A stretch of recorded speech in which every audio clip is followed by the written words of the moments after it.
Celts are here, and what the hell do we care now, McBride? We are here for some watch-along action. Celtic are on the 3 o'clock kick-off, and we thought we'd get on a wee live stream and watch the game unfold. Maybe not for yourself, unfortunately, but yeah, hail to everyone that's going to join us. And McBride, good to see you. Hello, how you doing? It's been a good week, eh? Midweek game, Atletico Madrid. Really enjoyed that game. Thought we were absolutely brilliant as well. So hopefully more of the same today. Maybe 3-4-0 at half time and start rotating. So we're don't want to get ahead of ourselves, but playing well at the moment and looking forward to seeing how we got on in Sorare as well. Yeah, the team sheet's out, and you called it, mate. 11 out of 11. So well done to you, first of all. I was on the deadline show on my channel saying, I don't know, I could have maybe seen Iwata start this game. If Turnbull did play, I don't think everyone would have been that surprised as well. It might have been a bit of, I don't think people would have been happy, but it might not have been a surprise, let's say, to everyone. But he's went with Bernardo. Thoughts?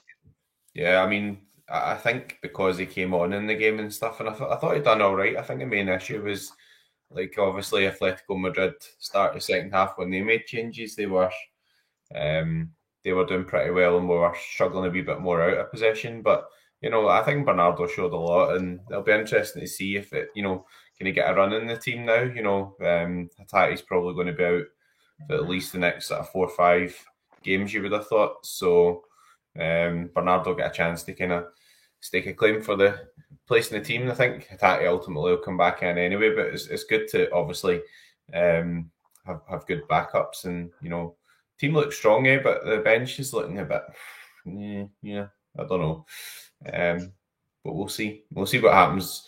Obviously getting our game on Wednesday night as well, so we'll need to see what's going to happen. It's going to start rotating a wee bit, or we manage some minutes today. So well, Brendan said that quite a lot in the last 2 press conferences, hasn't he? That 7 games in 21 days will need the full squad to start chipping in. So it's a pretty full strength team by all accounts for who's available. Depending on the Bernardo thing, to see how that shakes out. But yeah, so if he's went as full strength as this, we might need to see how the subs roll out in this game before we can start thinking about how we might be shaping up for midweek, for sure. But one of the other things as well coming into this game is Nick Montgomery, the new Hibs manager, has been kind of quoted as saying that he'll stay to his style of play and he's not going to change and all the rest of it. And I'm getting mad deja vu for like Pep when he plays Brighton and he purely beats him and then he praises him for being all right. Yeah, I know. It's one of those things, isn't it? Like, but, I said Jim won the Kimmich. You see Kimmich's been sent off. Like, it's always funny. Like, he's a major player or whatever, and so rare. Like, I don't actually have Kimmich, and you're just sitting, just absolutely pissing yourself laughing. Anyway, sorry everyone that owns a Kimmich. I do love a bit of Kimmich red card. That's good fun. Aye. Definitely. So, someone's asking, is the game streamed here? I don't think we're actually allowed to stream the game, but we're just going to kind of watch along and just have a chat about it. So yeah, I don't think it's permissible to show the actual game on the YouTube, unfortunately. Sorry guys. Now we're just going to be talking about it and watching along. So there we go. And we've got the Sorare scores up on the screen as well, so you see all the stats, how people are playing, and hopefully see a few goals going in as well. And I've finally got everything set up now, so I can see, because I've got a bit of a. Also, I'm trying to get comfy for the game. I'm trying to sit somewhere a bit different in the studio, and it's a bit of a nightmare moving everything around. So I can finally now see myself, like everything's all set up, and we can get comfy and get ready for the match, buddy. So I'm looking forward to it. It might not be the most flattering camera setup, so I'm sorry if it's not perfect, but it's a work in progress, and we'll do our best. But yeah, watch along. It's like, because obviously you've got noise in the background and all that sort of stuff. And anyway, rather you than me. I'm not a technical guy here, so you can sort of. Does it sound okay? Aye, it's not too bad, yeah. Not too bad, no. Yeah. Good. I'm still just messing about with this because. JC's getting the reps on. Well, no music on. Normally before the games are on, I'm getting fired up and getting the tunes on. But yeah, for this, obviously we can't be getting any copyrights coming through and all that kind of thing. So yeah, I'm far too hungover to be getting too wound up today. But I'm sure if we're a couple of goals in the first half, then we'll find some heart. But aye. Good So shoe. I'm looking on Celtic TV, they've got the goals from last week, and when we were looking at the games, like Hearts away, Hibs away, back to back, did look like pretty tough games. You know, on paper, of course they are. But 4-1 against Hearts last week was really convincing, and like definitely set a good pace for hopefully there's a Latas goal again. Hopefully a similar one today. I just keep thinking that between the way that Montgomery's supposed to play football and you know the way they've been talking pre-game, if they do play open against us, then we could be shooting fish in a barrel. Yeah. Just let you know, Quinny, I don't know if it's just because you've turned everything on now, but there's a wee bit of kind of noise feedback and stuff there. I'm just trying to mess you.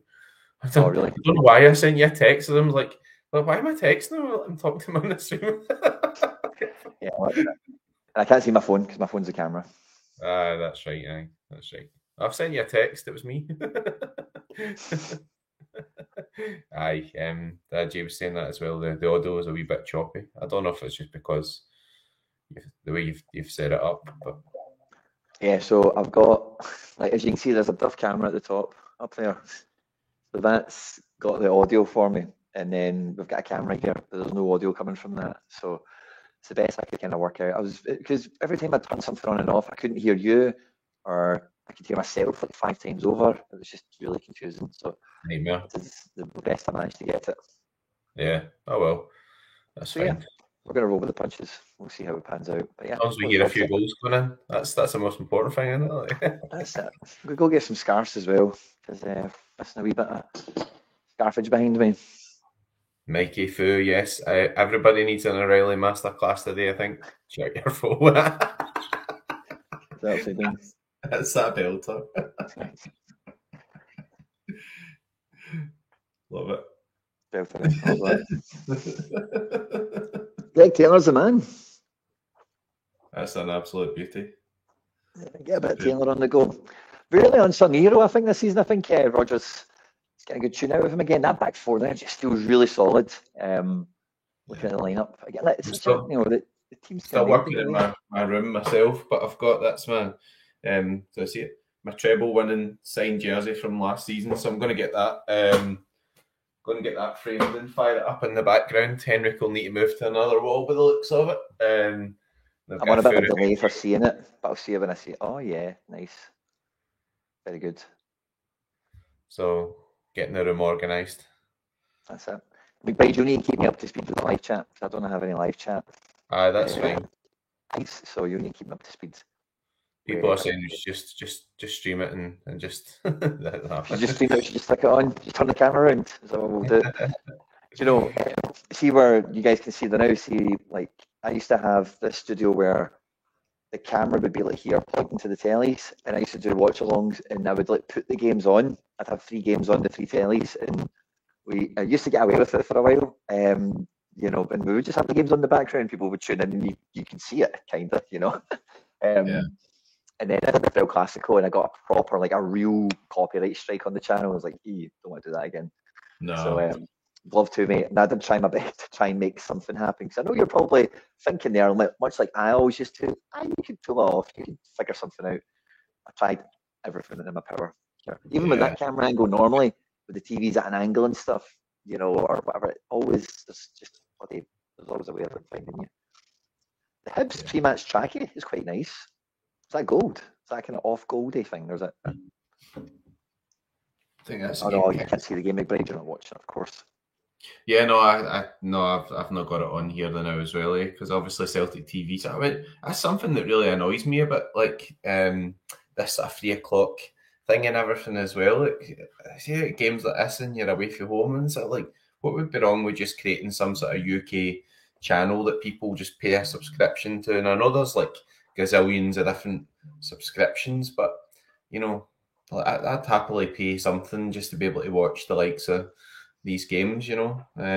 But as what it is. I suppose sometimes it's on like Hibs TV or all that type of stuff as well. But the problem is because 3 o'clock in it, and they've got a veto on showing the games. So keep doing.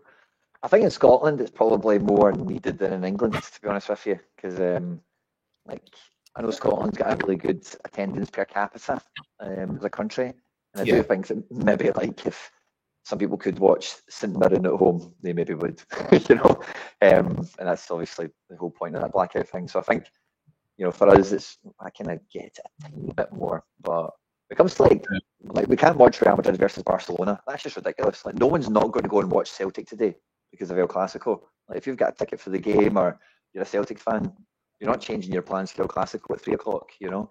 But I know. If there's nothing else you can watch, why shouldn't you be able to watch El Clasico at 3:15? I know. Well, that's I think it's on Premier Sports 2 or something, El Clasico, but I don't know if you can get that on Sky or whether it's a streaming thing there or whatever. But like, because I remember there was a game on, it was like Arsenal were playing, it was like last year before Christmas, and they weren't allowed to show it as well. And so there's all sorts of marketing rules on there. So like Champions League, if Champions League games are on, you're not allowed to show any other games at the same time and all that type of stuff. But yeah, I mean, you can't go to every game, right? So, I mean, some people do, and fair play if you're able to make it and stuff. But like today should be a day where you just actually just fire the game up and be able to watch it. So, but there we go. Yeah, I'm with you, man. We've got kick-off. That was what my wee clap of the hands were. Yeah. And yeah, we're underway. Celtic in the black strip this time, which is quite cool to see. 2 minutes in, we've not scored yet. It's a slow start. Yeah. Don't want to get too cocky because it's not like it's not always been an easy fixture for Celtic, but I mean, generally speaking, like the last 2 games, performance levels have just been outstanding. Like, I mean, that first half against Atletico Madrid, that's one of the best halves of European football I've seen us play. Honestly, I thought we were absolutely brilliant. So if we can try and keep that momentum up, it'd be good, you know. But hopefully David Marshall does his usual, making a complete and utter ass of some, because that's all he's done all season. I think like he was rotten against Rangers as well. So Alfred Johnson kind of burst down the right there, and then the ball came back through O'Reilly, kind of cycled back through to Taylor and inverted kind of midfield, and it kind of died off. We're kind of in possession now with Johnson again, bursting down the right, and then they're last man tackling almost for a throw in there. So yeah, nice. Starting to build. First couple of games all coming down the right in the first minute or two, and is that a corner? Throw in.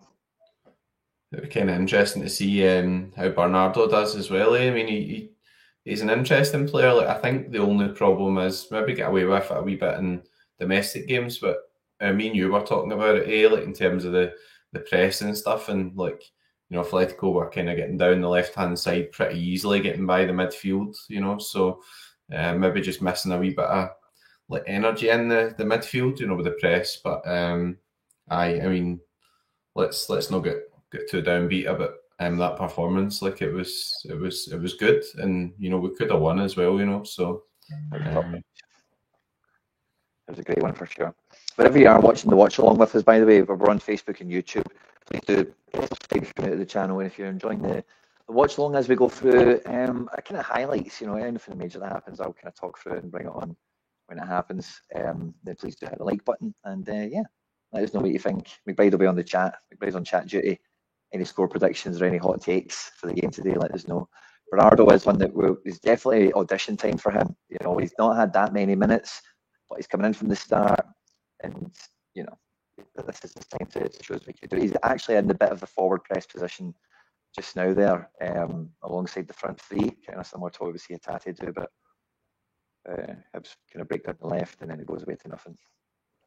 Good thing with Bernardo as well is he got minutes in both the international breaks for Portugal under 21s, so he should be kind of like, although he's not been playing for Celtic, he should be kind of match fit, and like, you're not going to get a bigger compliment than getting chucked on after 8 minutes in a Champions League game as well, So, you know, hopefully that'll spur him on a bit as well in terms of performance levels and stuff. Possession's just kind of bouncing around a little bit. There's a wee bit of quality and a few bits of invention trying to come through from Celtic, but Hibs are, you know, off the ball here, kind of in like a 4-5-1 kind of shape, and it's just hard for us to get into that section. You know, we're comfortably in the Hibs half, but getting into that final 20 yards is getting quite difficult. They're not really tight either. They're actually quite engaging. You know, they're just kind of nipping at us every time someone gets a touch, first touch, second touch, they're kind of coming at us. So yeah, first. How can you be on 49 already? It's like that's He made mental. he was the one that made the last man tackle for the throw in I mentioned. So he's maybe got some sort of, maybe he's got a couple of tackles or something stacked up already. But wow, that is very eye catching. That's pretty quick start from his.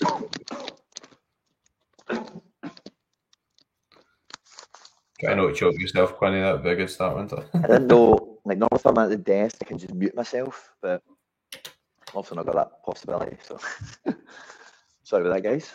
Sorry.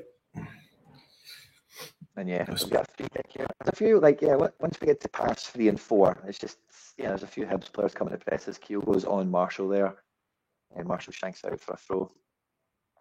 And yeah. It was quite similar to the Hearts game already, in the sense of, like, we're definitely against a good team. There's no two ways about that, but there was no denying that we are in control of the game so far. Yeah, well, it's quite a solid start for the centre backs as well. I mean, what about Big Scales? Like, I thought he was absolutely outstanding as well. I mean, Atletico pressed us pretty high up, and the amount of times he got the ball, but I don't really recall him actually like causing any issues when he was on the ball. I think that like left foot right foot combination is working really well, because the problem with Starfelt was always, you know, like kind of get the ball and then he wasn't really comfortable in his left foot. So I just thought, where's the Liam Scales come from? Honestly, like, he's just, I don't want to jinx him, make a mess of somebody, commentator's curse or whatever, but like the guy's just been absolutely brilliant, like so good. We just sprayed a lovely diag over for Palma on the kind of break there, and he wasn't able to keep it in. Carter Vickers was sprayed the pass. Very nice to see from the big man. Yeah, goes out for a goal kick in the end, so that's unfortunate. But we're starting to get some moves going. Bernardo does look quite handy.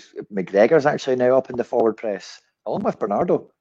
5 Celtic players. Oh, wow, we're really pushed in. We've won the ball, we've turned it over. O'Reilly, Taylor and McGregor wide left are kind of spraying the ball around. Hibs kind of get man for man. We've went back to Scales and Vickers, and we're doing that, you know, around our side of the pitch. But yeah, you've seen 1,000 times. So it's on with Maeda now, and he's getting back to the halfway line to give it to Vickers, and then you know what's going to happen. So yeah, just selling into this game, and it's just struggling to find a wee way through. Taylor's comfortably inside in the midfield now, alongside McGregor. Maeda's came in central, popped the ball out wide for Johnson. Johnson takes 2 touches and crosses. And at number 33 for Hibs, which is Rocky, he clears out for a corner. Elfla, I can't even say your name there, pal. Sorry, I'm obviously too hungover as well. But yeah, can you watch Celtic TV in Ireland? You can. Actually, the game is only on outside the UK officially today. So yeah, that's what I was having a bit of a whinge about earlier because of the 3 o'clock stuff, and you know, you're not really you've got a veto on showing the games, but there we go. It's one of those things, isn't it? It's like, I think Celtic Hibs as well, they would want to have it on TV, but I mean, Sky do some kind of funny things as well. Like when the Ryder Cup was on, like they never had a 4:30 EPL game as well because it was the end of the Ryder Cup. So they do deliberate scheduling things for various reasons. But you wonder whether, like, you come to like Sunday morning and there's like Dutch games and everything on, like, you know, surely there would be a slot somewhere that would kind of suit in terms of like getting away games like this on. Don't know. Maybe the Scottish game's not too big a priority for Sky. That's probably the problem, isn't it? Yeah, it is, unfortunately. Like, it's one of those marriages where you're just, you know, we've never had a good TV deal. It doesn't matter who we've been with. You know, it's one of those ones where no one's ever given it the right, a right good go in that sense. Paid the good money, pushed it well, put the proper games on when they should put them on. You know, make sure fans can get to the games whenever they do schedule them, because there was problems with that in the past as well, like going back, you know, where they were expecting people to get up like for 12 o'clock kickoffs in Inverness and stuff like that, if memory serves me right. And, maybe something else I can't remember. I'm not remembering it perfectly, but anyway. So yeah. Bloody Haksabanovic, honestly. Guy's not even at Celtic and he's still trolling me. He's not played the last 2 games. I left him out this weekend. He's just an assist after 8 minutes. I'm joking, man. I hate when that happens. I did the same, mate. I took a DNP off him in one of those three. I can't remember which one. And yeah, I didn't pick him this week, so I typical. How's it going? It looks as if there's been no shots on target. Maybe a wee bit of a slower start after putting in a lot of energy in midweek, or how are we playing? Yeah, let's say no shots on target is right, and it's the defence. Johnson, Vickers, and Scales have had the most touches, I would say, quite comfortably. Yeah. And then we get the ball to Bernardo like we do now, then Taylor and Scales, McGregor, it's a wee bit of 1-2, 1-2. But there's no cut, there we go with Frankie Ogo. He tries to play into the pocket for O'Reilly, but it's not perfect. Hibs get it. Let's try and counter. Kyogo brings the man down. Well done, Kyogo. No booking, thank you. And free kick. Kyogo just take one for the team. Good job, wee man. And he gives the guy a wee cuddle and a kiss and says, get up. So that's the thing, people are watching this and they're not really interested in Sorare or whatever, but like you're saying there that Vickers and Scales have had a lot of the ball and stuff, and it's amazing how accurate the Sorare scores become for stuff like that, because look at the team there, look who are the two highest scorers in Celtic so far, Vickers and Scales. So, it's that's one of the aspects I really like about it, because you play like other fantasy football games and stuff, and a guy has like an absolute stormer and the team concedes or whatever, and you just get no points or whatever, and you're like, it's a point in that, guys like played really well for 90 minutes or whatever, guys like Trent are just like creating chances all over the place and like playing brilliant games and you just get no points. But anyway, that's just the way it is. But biased about a really good goal at Alistair Johnson there, sat him down and everything. Didn't really come to anything, but was one of those ones where he's beaten Alistair Johnson, he's dribbled, but he's not actually went by him. And then AJ gets back up and then he can't get by him, so he has to go backwards and it came to nothing. Palmer trying one of those balls that he played last week. Marshall comes and claims it and throws it quite high and wide quite quickly, and Yuan and someone else are going to try and build up. I think it's Obita. Does get a pressing in the Hibs half, but there's a lot of space. Hibs are not compact, they're definitely spread out, making it harder to press, so they're definitely playing open. We just need to get, when they're in this position now, Hibs, we need to get the ball quickly and do the things we've been doing for the first 10, 12 minutes, whatever. Some goal he scored midweek, Palma as well. You just imagine if that goal hadn't been chopped off against Lazio, I think he would have had a goal contribution in every game he's played so far. And see, to be honest, like a couple of those games he's actually only come on at the end as well. So I don't.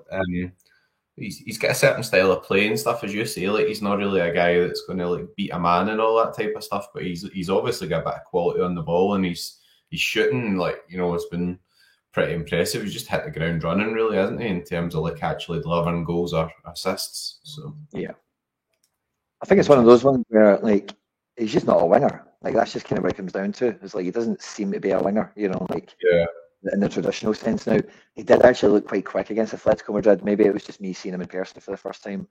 Was that the first time? I think it must have been, yeah. Or if he is like maybe just kind of leveling up a bit, or he is getting acclimatized, or he is coming into his own perhaps. But did seem quicker, I thought, on Wednesday night. It's not as quick as you walking to the ground in a Champions League night, Quinny. Never seen anybody more hyper in my life than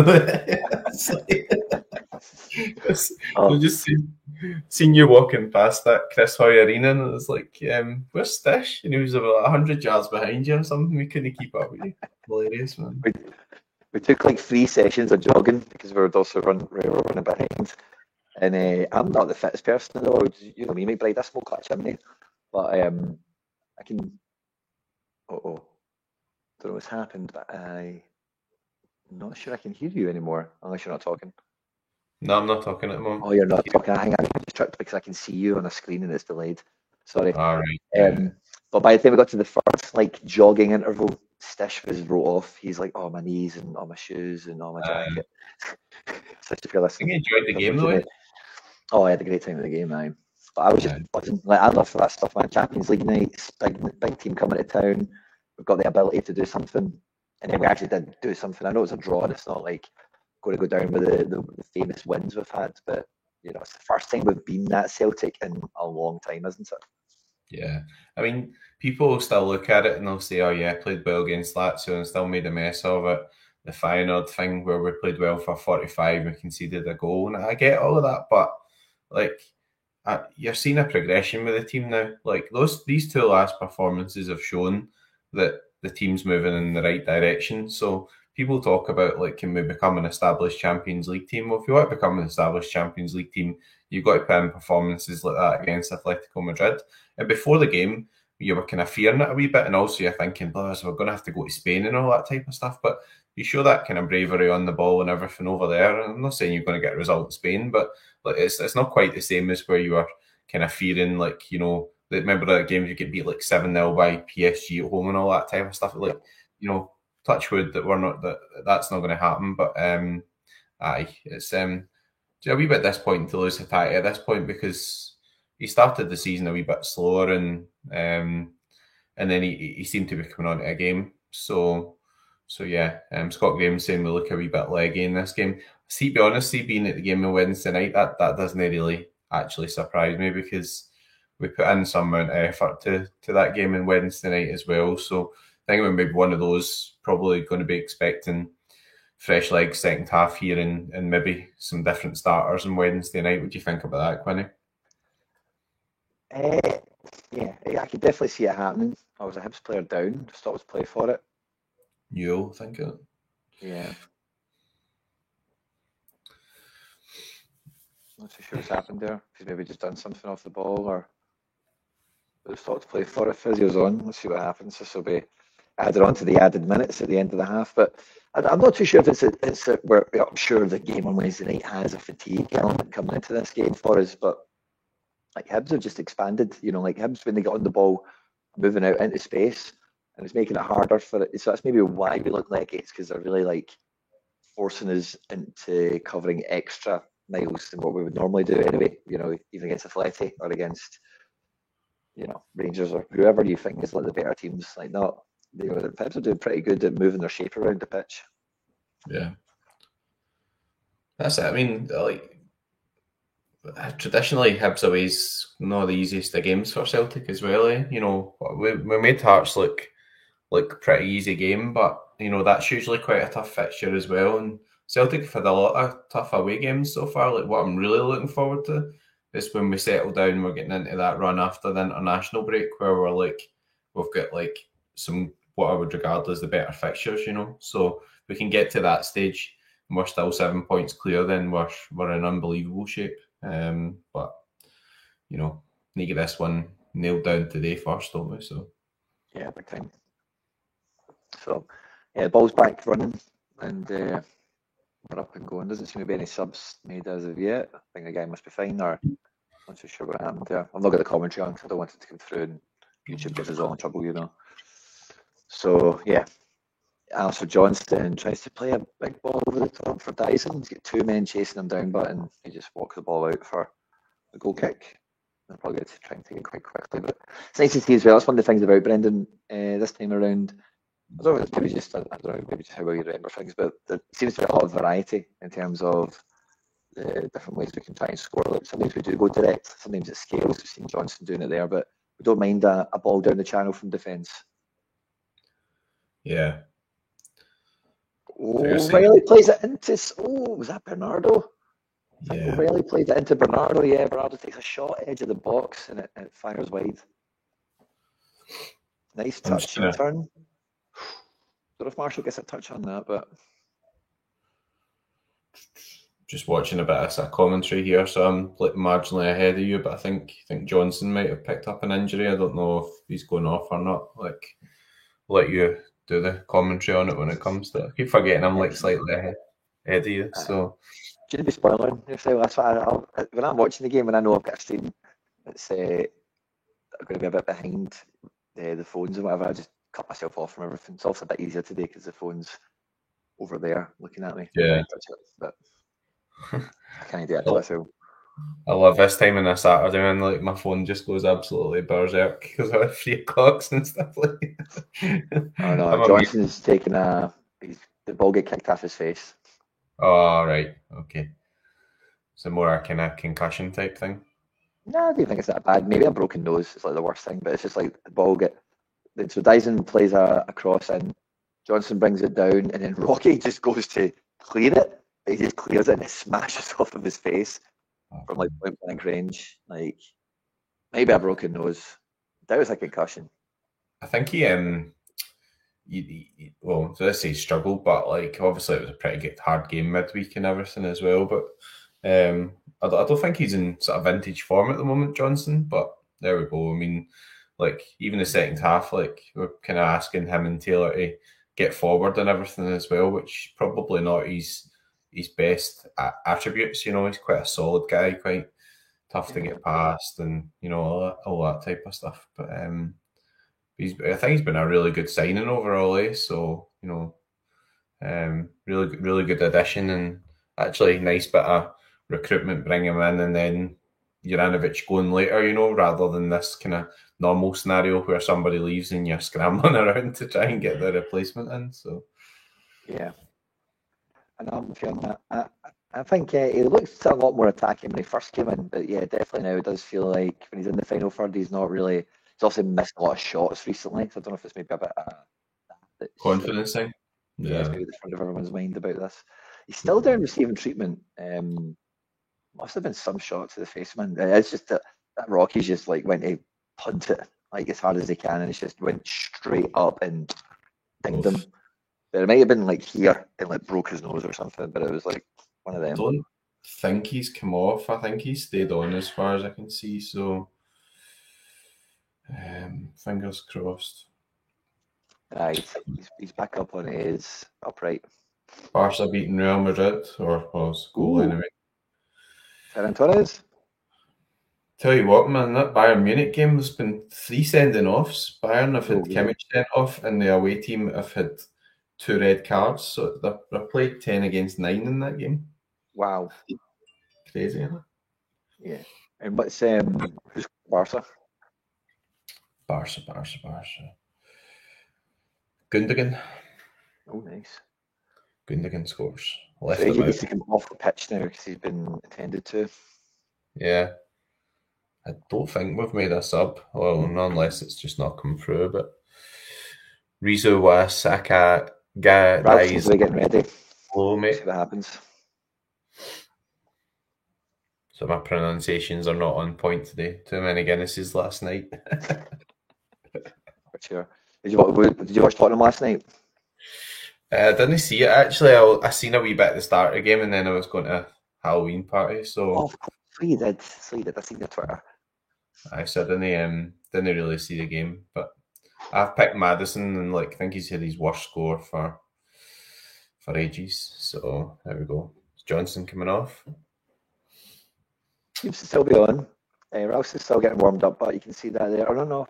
Johnson's he's walked. Yeah, he's back on. He's just walking outside the pitch with the physios. Oh, Palmer's just won the ball. We've had a few week and a half sequences of play that came to nothing. That's another one.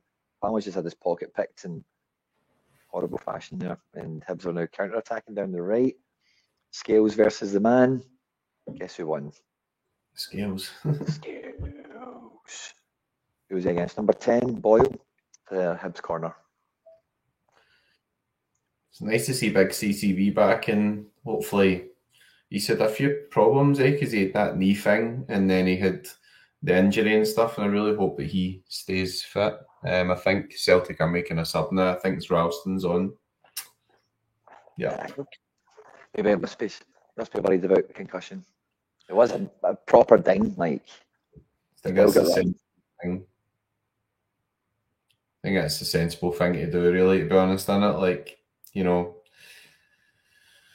Just looking at my team, see if I actually picked Johnson in. I don't think I actually played Johnson this week. Maybe a stroke of luck there, but I don't know. There are just certain games that just don't seem to be suiting the fullbacks at the moment, if that makes sense. From a scoring point of view and everything. Played Bernardo's in the academy. Well, it's not so bad. But he's back down again. Oofed. He's doesn't look to be doing too good, man. He's wow, he's okay. He's down, proper, he's holding his face and all that. It looks like he's I'm not trying to be disparaging to him, but he looks like he's drunk, if you know what I mean. Like he's down on the ground as if he's fighting back a whitey, if you know what I think mean. a good idea either way to maybe play Ralston mid-weekend, just give him a wee bit of a break, Johnson, because I do think he looked one of the ones that was a bit more sluggish towards the game on Wednesday night. And I said, fair play. I mean, the effort that everybody put in was just was brilliant, you know. But you can't keep going back to the well and doing that all the time. I can't remember if he went away with Canada during the international breaks. Probably should have had a wee bit of a break then if he didn't, if he wasn't doing the international stuff. But there's a lot of games coming up here. He's just wall to wall now until like till Christmas. Like I think we're playing like nearly every midweek at the moment. So I don't know if his face looks a bit puffy on one side, like here. Just a bit he's doing something maybe, or it maybe gave him something to put in his mouth. Matt Ralston's coming on. Black kit's really nice, by the way. I really like this kit. I wasn't too impressed with it when they showed it off. It's like, it's just kind of black with a highlighted badge almost, but it looks good on a match day. You know, I like this black kit. I'm kind of warming that, and I'm talking about Sorare a lot here, but it's on the screen now, right? But actually, when you see the kit on the new cards, it looks a bit better than I expected it was going to look, if that makes sense. Like, you know, because when the kit came out, like, I think people kind of had it in their heads that, you know, obviously the centenary type top and everything was just like everybody's ideal top, you know. But there we go. Yeah, Tam Mac, come on, Celtic, wake up. Yeah, I agree with that. I mean, I think it's one of these games where maybe we need to get the first goal and then it will start to like come as a wee bit as well, you know. Maybe it's Hibs either get a bit more expansive or whatever. I think there's a wee O'Reilly interception there. Plays the ball to Dyson to Vickers to Ralston to Dyson, spins the left back and gets wrestled to the ground, but of course it's not a free kick.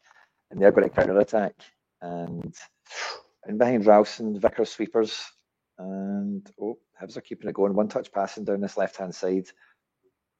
And there's Dyson now getting back into the picture. Took him a while there. And Hibs are going to switch side to side and look to keep this attack going from their perspective. This is what we want. We want Hibs to try something, but we need to successfully cover the ball. Yes, Bernardo kind of clears it long, aiming for Kyogo. It's not good enough. Kyogo's anywhere near it. Rocky kind of punts it back up. Scales has headed it. Palma with a kind of nice wee shoulder move there, drops it down for Bernardo or O'Reilly. I think it's Bernardo. Bernardo for Palma. And yeah, we're just going to control possession and do that whole move it around the defence thing again. Spin from Taylor to Scales. Especially Scalar there. That's a good name for the stack, isn't it? Scalar. Scalar. It's an interesting position, the old left back. I think of that. It's nothing against Greg Taylor, whatever. I think it'll be an area we'll be looking to improve in. I mean, Bernabei obviously just seems to be pretty much out the picture, and you would have thought that if he's got any kind of future at Celtic, then nobody in the Champions League squad, you would have thought he would have to be getting some game time between the Champions League games, but just seems to be like not even really in the reckoning at all, does he? So there we go. O'Reilly's floated down left-footed cross in, cutting in from the right wing to the back post, and it kind of goes towards Kyogo and Palma, but neither of them, well, Palma does get a connection on it, but like maybe comes off his chin or his chest or something, and goes out and try to play out from the back, and is that Big PB? Big PB almost picking Marshall's pocket, and then they've played it long. It goes for a Celtic throw in the halfway line. Marshall causing it as ever. So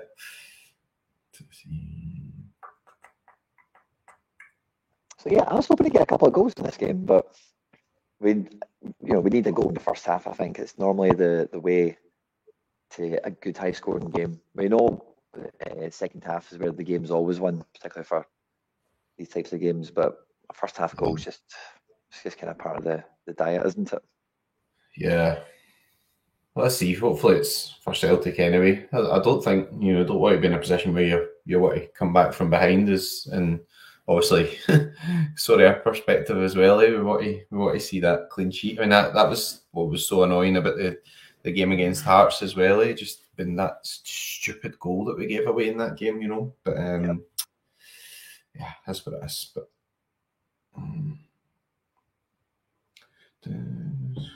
Shankland, it's always on the cards when you're playing a team in Scotland that's got a guy like that. That's just, you know, a talisman. Yeah, you might beat them, but that guy will still get a goal somehow. Didn't he do anything all game as well? But I mean, fair play to him. Like, it was a good finish, you know. It wasn't one of those where you're looking at a goalkeeper and saying maybe the chance to save that. I mean, he's hit it in off the post, so like that's what it is. Yeah. But he should never have had the ball in the first place. That's the annoying thing. It's like just totally avoidable. But yeah, that's. Save heart. Yeah, we had a nice play up the right hand side there with McGregor and Ralston. It kind of ultimately came to nothing, and then Hibs counter attacked, 5 versus 4 in favour of Hibs, and eventually kind of led to a shot. Joe Hart saved it with ease. But Hibs 100% are, you know, like doing what they promised to try and do. So we're keeping our wits about us. We're trying to play a lovely ball into the channel for Dyson, but the ball just was pure quality. Not too sure who played the pass, but it was just rubbish. Maybe Ralston. Ralston's just had a slide tackle. He's won there, and the ball's now with McGregor, and McGregor for Taylor, who's in centre mid, and now we're coming forward, trying to find a channel pass again for Kyogo. That Rocky Bashiri's had like 2 or 3 of those clearances now,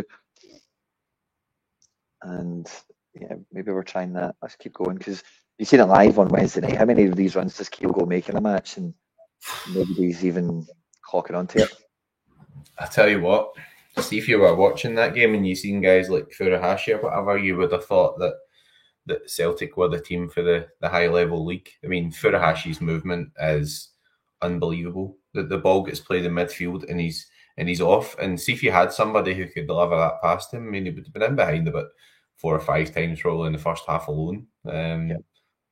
Brilliant, being able to see that. And you don't always catch that in the telly because you see the ball and the build up, but you don't see what's happening further up or the movement or the, you know, and he's just the best striker we've had at Celtic for a long time anyway. That's what I would say. But brilliant. And he works so hard as well. He just keeps running and running and running. Like he's unreal.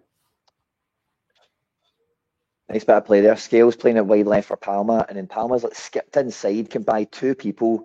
The ball's found its feet to O'Reilly, and then Palma like tried to take it back off O'Reilly, and then it just kind of worked out. Didn't really come to much, and then we've hit it outright, and then it's came back in for the shot. Didn't do anything. It's a goal kick.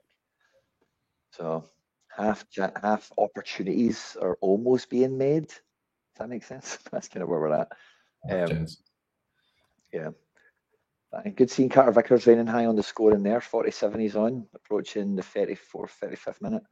Oh, we've won from the counter press here. Oh, McGregor. Oh, Palma. Oh, we won the ball over there. I'm not too sure who turned the ball over initially for us. I was checking on the scores. But we had 4 guys in the box. It came to McGregor. It's Paulo Bernardo on the press. And then, he goes to play it to one of the centre-backs, but he slips. Palma intercepts, lays it off for McGregor, who lashes it at goal, and it's a good save from the keeper. But I wish McGregor scored that. And then it comes back to Palma, who takes a right-footed shot at it, and it's mince. Hibs are now Hibs are attacking down the right-hand side. Taylor, wins the ball, retains possession, and plays it into Pablo Bernardo, who sees Kyogo making that run. Could have, would have, and should have played that pass, but didn't. Gave it to Dyson, who's now played it before Riley and McGregor. And we're now just kind of shaping up. 32nd minute. I'm seeing it. I know you're probably at the 34th. That's the 33rd, really. So it's like 32nd minute. Game's finished here, Quinny. You're behind. no, it's the 30. It's just like 60 seconds, 70 seconds behind or something. But yeah, so it's just ticking up now. This is the kind of time interval where let's get some shots away. Yeah. Could be a good amount of added time in the first half as well, because obviously you've had the substitution and the concussion, and Newell was down too, so probably going to be expecting 4 or 5 minutes. Taylor, great ball across from the left. Dyson drops it to the edge of the box for O'Reilly. Can't quite get the shot away. Who's played it back for Ralston for McGregor for Taylor. Taylor's now left. Plays it wide left for Palma, who's got a man stand up. Comes inside, hits it with the right as you'd expect, and it goes way over the crossbar to nowhere. He cannot beat a guy. Like, he can't actually dribble past somebody. He's coming inside and like running, taking them for a race. You know, he can't actually go by somebody. which for a winger is. You said he's not really that type of player, is he? But yeah. I'm just looking at the screen now. Palma has been credited with a goal line clearance. Yeah. He's on 64 points for decisive action. I don't know where that came from. That maybe one of his shots from earlier on, they thought it was a goal line clearance for him. I'm not too sure what that was. Maybe it was from one of those set pieces earlier. Cheeky decisive for Palma. He's gonna be pretty expensive when the cards come in so rare, aren't they? Decisive a game now, guaranteed already for this match. He's going to have a nice average, because obviously Kim Ferris in that league wasn't covered, so he's going to be like, yeah, well, depends when the card comes, because Matt O'Reilly was pretty late when the cards came out, You'd like a full season pretty much went past and there was no cards, so we'll see when they manage to get it sorted out. But he's definitely contributing stuff to the team. It's just like, we've been used to watching Jota and having that kind of creativity to go by people and all that sort of stuff as well. So interesting. Yeah. Defence doing pretty well, pretty solid. So just need to actually get those scores on the doors in terms of the attacking side, like the goals. But with Bernardo and Palma on this left-hand side, it does feel quite dysfunctional. Like they're both like quite new to the team, if you know what I mean. It's not like having Taylor and Maeda out there as often as we've had, or even McGregor, Hatate. There's little combinations that just on that left side of the pitch. There's Scales and Taylor really, and then Bernardo and Palma in front of them. I say they're new to the team, so it's maybe a wee bit breaking down over that side. Maybe worth swapping them over or whatever. They do that sometimes though. Sometimes they just kind of rotate a wee bit themselves. Well, talking about the starting lineup, that's why I thought there was a good case for Iwata starting, because I thought if you put Iwata in defensive mid and you give McGregor Hatate's job, then that feels like a good play to me. Bernardo, fair enough. If we want to have a look at him, see if he's a talent and we want to buy him, this is a good game to audition him. I get that too, but we do own Iwata already. We do pay his wages every week, and it's long overdue an opportunity like this to, stake a claim for something in the squad, because he scored a belter last week. You know what I mean? Oh, it must be quite frustrating as well. But then I guess maybe Rodgers sees him in that position that McGregor plays in. There's not really been any managers that have really rotated McGregor as well, But I think at some point, you've got to remember that he's playing for Scotland and everything too. And I don't know. I suppose he manages his energy in games as well, doesn't he? Because he's playing more in the sitting role and he's not always one of the first guys to go and press the ball. But yeah. Palmer's goal and clearance has been taken away. What's the odds that somebody thought he took a shot and it was a clearance or something? It's a belter. So I think only been 2 shots on target for the whole game between both teams. I thought it'd be a bit more open than that, to be honest. But McGregor on the halfway line there, trying to split the whole game open to put Kyogo 1-on-1 with the keeper, and very unlucky, very close for that ball coming off. And we're trying to play along the halfway line a bit more to invite another Hibs player to kind of come into that zone to give us some space to run with. We've done that now. Scales should have played Taylor there, but I don't think he's seen it early enough. Scales and Bernardo are exchanging some passes. They've got across the halfway line now. And again, we're waiting for that door to open. And here we go. Palma 1-on-1 with somebody, plays it down the line for Taylor, and the ball's swept out for a throw. Probably not the same type of performance levels to the last 2 games, It doesn't look like that anyway so far. So I think we've been good, tidy enough, but I think it's just where everything's coming down the left-hand side so far. Especially over the last 10 minutes since Johnson's came off, it's been extra highlighted because Johnson was on the ball a few times. There's a wee bit of trying at both sides, but since Ralston's came on, it's been thoroughly down the left.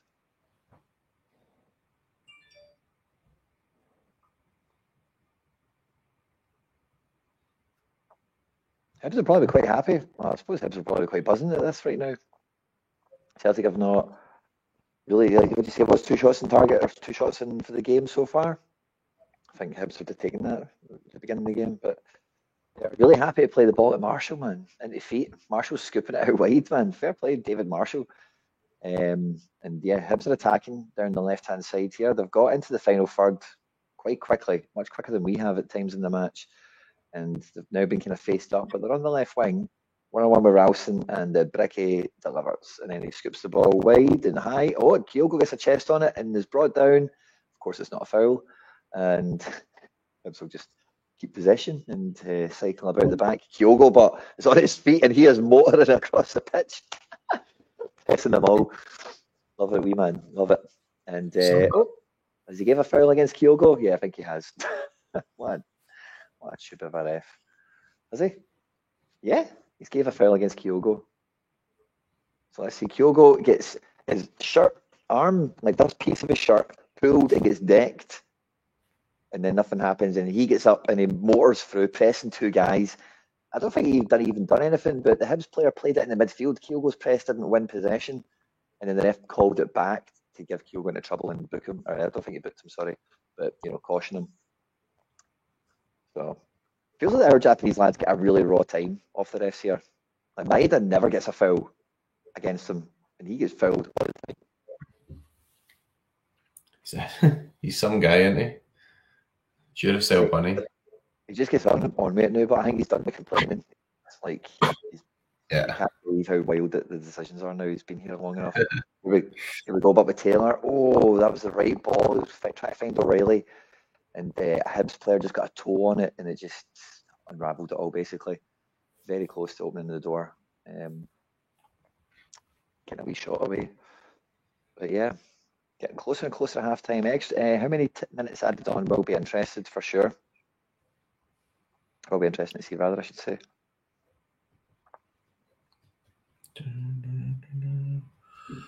12:30. I think at half-time, yeah. We get to half-time. It will be interesting to see, because I'm just thinking, I don't know if we've seen it with Rodgers. I know we've seen it with Ange. I think we've even seen it with Ange last night, where he did, he used to sub O and Kyogo sometimes, or O and, Giakoumakis and Kyogo, Rio, and some players, like, it depends on fitness and stuff. He used to do some half-time subs. I don't think we've seen any. If there's not any, it's definitely not that many. Half-time subs from Brendan. If you were to make a sub at half-time, McBride, what would you do if you had to make one sub? It's a tough one, isn't it? I think Maeda played right to the end of the game during the week as well. So, that's kind of an interesting one. You try and sort of switch it up a wee bit. Again, when we had Giakoumakis, you could change it and you would be quite confident he'd come on and score a goal. So it's a wee bit different. Bernardo doesn't look as if he's really done that well in this game. So I wonder whether, as you say, maybe you could bring on Iwata and just maybe move Kalmak forward a wee bit, and you'll maybe improve things in that sort of left side of midfield. But it's quite hard to take off guys like Furuhashi, etc. Because if a chance falls, then really, he's the man that you want it to fall for. So yeah. Lovely ball played through there. Rocky Bashiri is doing his best Liam Scales impression that he can today, because he's just sweeping everything up he's doing very good. The points don't really seem to be showing themselves thus far, but maybe he's lost a lot of possession or something to counteract it. But anything that comes near 33, he's getting a toe on it, he's affecting the ball, and he's just stopping it. But we've got a throw here from Ralston in behind for, I think it was O'Reilly. Great ball, but it just wasn't there, and it's cleared away. Vickers and Scales are on the ball in the halfway line, and we're going to play to McGregor and just control the game again. Close. We're starting to play some more balls. We're starting to get a bit more space, and I say giving that Rocky a bit of praise there, but we're asking those questions finally. Palma plays it down the line for Taylor. Taylor into the middle. Oh, penalty spot. And it comes to Kyogo, and then Bernardo, and then Dyson. Nobody can actually. Dyson gets a bit of a shot away, but it's blocked, and ball comes in from the left-hand side from Taylor. Kyogo gets a touch on it, but Marshall kind of confronts the ball. It bounces away from Kyogo, comes to Bernardo. Marshall still confronting the ball. And and then it comes out to Maeda. Marshall makes the save, and then it comes out to the left back or the left winger of Hibs. And then it's all kind of broken down. But kind of double save action there from David Marshall. I've made it sound like a triple, but it's more like a double. between Kyogo and Bernardo. Couldn't get the shot away, and then Dyson, his shot was saved by Marshall. 6 minutes injury time, I think, Quinny. Ooh. Still got a good bit to play. As we see Carter Vickers stroll across the 50-point mark. PB Bernardo on 29.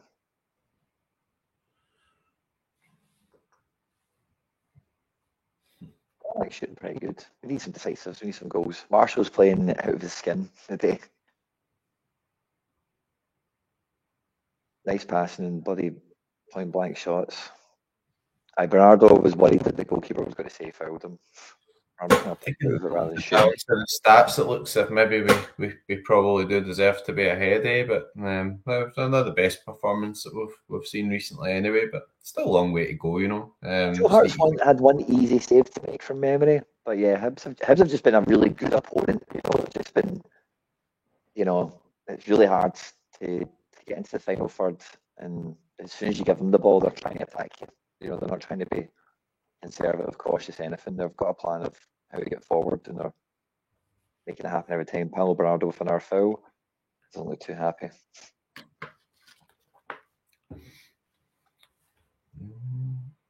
And maybe see Taylor hit 50. As Newell hit 61. Wow. Been a proper all-action first half, isn't it? Yeah, snoozer. But yeah, Hibs, that big free kick into the kind of back post area. It comes to nothing. I think it's going to be a Hibs throw in. Yeah, so 6 minutes added on sounds like good fun. And if we could get the goal before half time, I think it's in the diet. It's what we expect. But I wouldn't rule out a half time sub. I would like to see Iwata come in at half time. Like you say, I could see that. Because Iwata, even if you played Iwata in that position, he's got a lot of energy.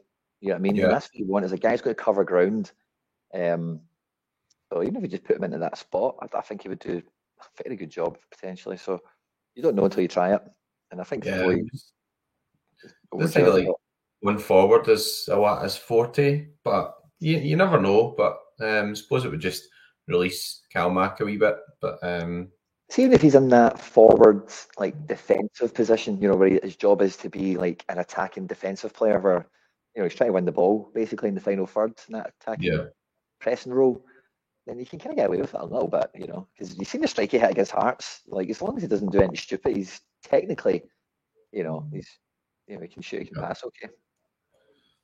No, definitely. I think the thing with Bernardo is, I think he's one of these kind of typical Benfica, you know, sort of graduate type guys where he does usually look after the ball quite well, you know. So it depends what sort of style you're going for as well. But I think Iwata's probably been slightly hard done to not getting not getting a chance. But there we go, you know. Oh, it was a lovely ball over the top, but it's just not got enough distance in it, and it's kind of snuffed out.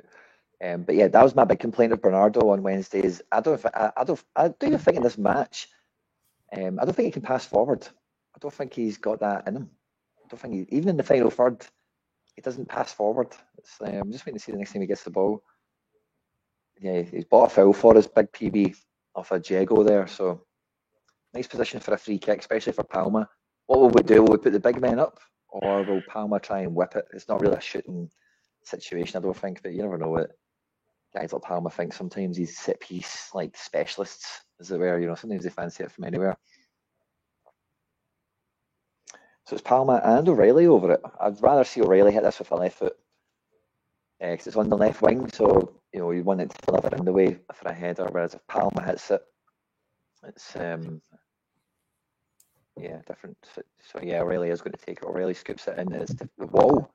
Doesn't even beat the wall. O'Reilly, terrible. Goes out for a Celtic throw in. Yeah, Eric Sean, this is horrendous in the eyes. Absolute dire to watch. Seen better junior games, like a game of Subbuteo. Yeah, I could definitely agree with all of that. Celtic trying to buy a foul on the edge of the box there. It comes to nothing, and then Ralston cleans out number, what was that guy's, 21? 29, maybe. Ralston wiped him out, but in his own, like, nowhere near any attack or counter attack or anything. Ralston shouldn't get booked for it, but he is getting a talking to all the same. Yeah, very good Yeah, 28 or 29 his number is. Jair Tavares, I think it is. Nice wee trip from Ralston, just kills the game, lets everyone get into position. And as we approach half time, should be imminent. We're going to get there now.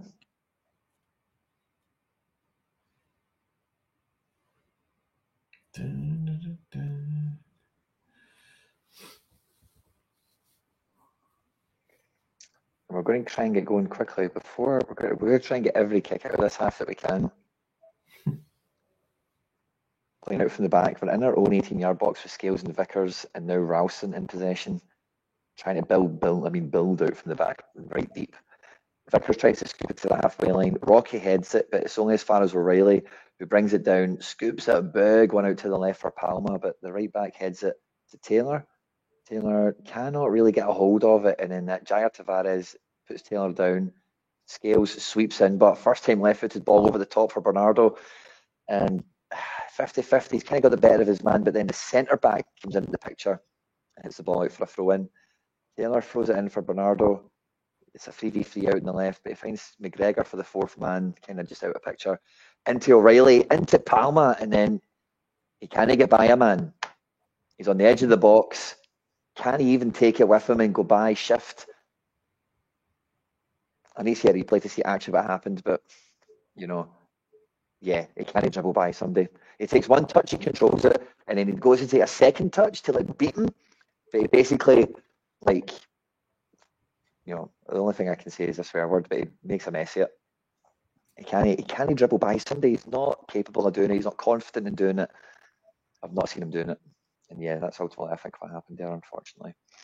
But it's funny seeing, I always think of all the added time we get nowadays, McBride. It's always funny seeing like the 50-minute mark in the first half, isn't it? Easy, isn't it?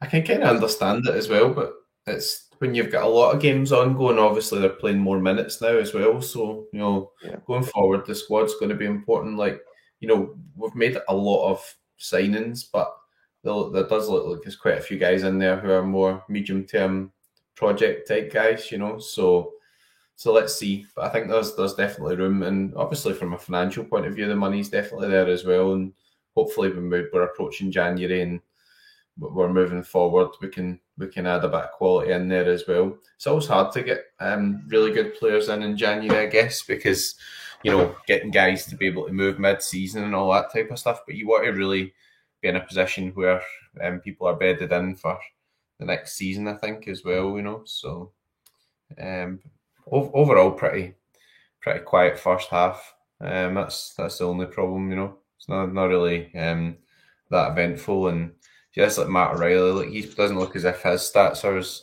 good as they've been the last couple of games. But I mean, that guy's put in huge effort in the last games as well, you know. So, you know, you can't really criticise him too much, but, you know, we've got to win this game. So I'm just back at the desk, guys, so I can see the live chat and everything now. So thanks to everyone that's joining us live. Thanks to all the likes, guys, and all the support for the broadcast, the watch along today. As we get to half time, it is Celtic 0, Hibs 0. It's been thoroughly disappointing. I can't read all the comments out, but I can put them on screen. And what I mean by I can't read them all is the opinion of the first half. That's what I mean. The volume as well. We cannot handle the complete volume. But I'm just worried, man, maybe double micing at the moment or not. Can you hear me? Yeah, that seems okay, to be honest. Oh, okay, cool. I think it'll be a problem when, yeah, I was just worried there for a second. So yeah, I think, to be honest with you, I'd be double subbing this. I'd be taking a leaf out of, you can see the game behind me. I need to move my head in case we get in trouble. It's not or maybe it'll be okay. It's a tiny screen and a tiny screen and a tiny screen. Should be fine, But I'd be taking that leaf out of Simeone's book, double sub at half time, get Jun, get Wata on, get a bit of pace into this for us, and try and a bit of fresh legs. Some of the complaints from you guys were saying to McBride is like leggy. I get that too. But I think it's more, I don't think it's more our fitness levels. I think it's more the game that Hibs are playing. They're making us run a lot of miles from the beginning. And it's just like, it's very striking there, the deficiency. Yeah, I think looking at that performance-wise, probably Bernardo for Iwata would make a lot of sense. The front three obviously have not really contributed as much, but that's also about getting the ball to the front three, you know. So bring on Iwata, maybe that helps you actually progress to that point. I do feel that this is where we really miss Hatate as well. The likes of these games, even like second half against Atletico, we were pushing and stuff. It was just we created some chances, but we were struggling a wee bit to break them down. And we were saying that Rodrigo de Paul's won a World Cup, and we're playing against a top class opposition, so it's one of those things. But again, Hatate gives you that kind of wee bit extra, I think, in there. And if you think back to last season, you would have to live with Hatate and a Jota and stuff there. That might have made the difference. So we don't want to be too harsh, but I think looking at that, probably I agree with you. I think you would want to make maybe at least one change there. So let me put it like this, mate. Imagine we sold Hatate and we bought Bernardo. See if that was, if you were going from Jota and Hatate to Bernardo and Palma, ever feel like there's a huge drop off there in pace, energy, and also I'm quite, maybe I don't know if I'm being too harsh on Palma, but I can only tell you what I think I see when I'm watching him, and I just can't see him beat people, so he's a big. I think he's a guy you need to play like in a 3-5-2 and like a playmaker midfield position where you can just get him on the ball and let him play balls wherever he wants. I don't think he's I think the other thing as well is he plays on the left hand side, right, and he comes in his right hand side. Like there's not really any point in like putting in a lot of crosses to Furuhashi, etc. You've seen where the goal came from, like against Madrid. Maeda gets down the left, plays the ball across, more of a low cross, goes to Palma, and then Palma was a great shot. But as a team, we don't score headers and stuff like that, right? All the goals are like the game against Hearts where Hatate gets the ball, gets to the byline, he plays it across, and Maeda finds himself in the 6-yard box, which, all right, it's a tap in, but you've got to actually be in there, right? You've got to get yourself in there in the 6-yard box. So it's just a different kind of way of playing. So I kind of feel sometimes the way we play doesn't always suit Palma on the left-hand side, because now we get a chance where maybe he could put a cross in or whatever, and I think what's the point in that, but yeah, that's what it is. So yeah.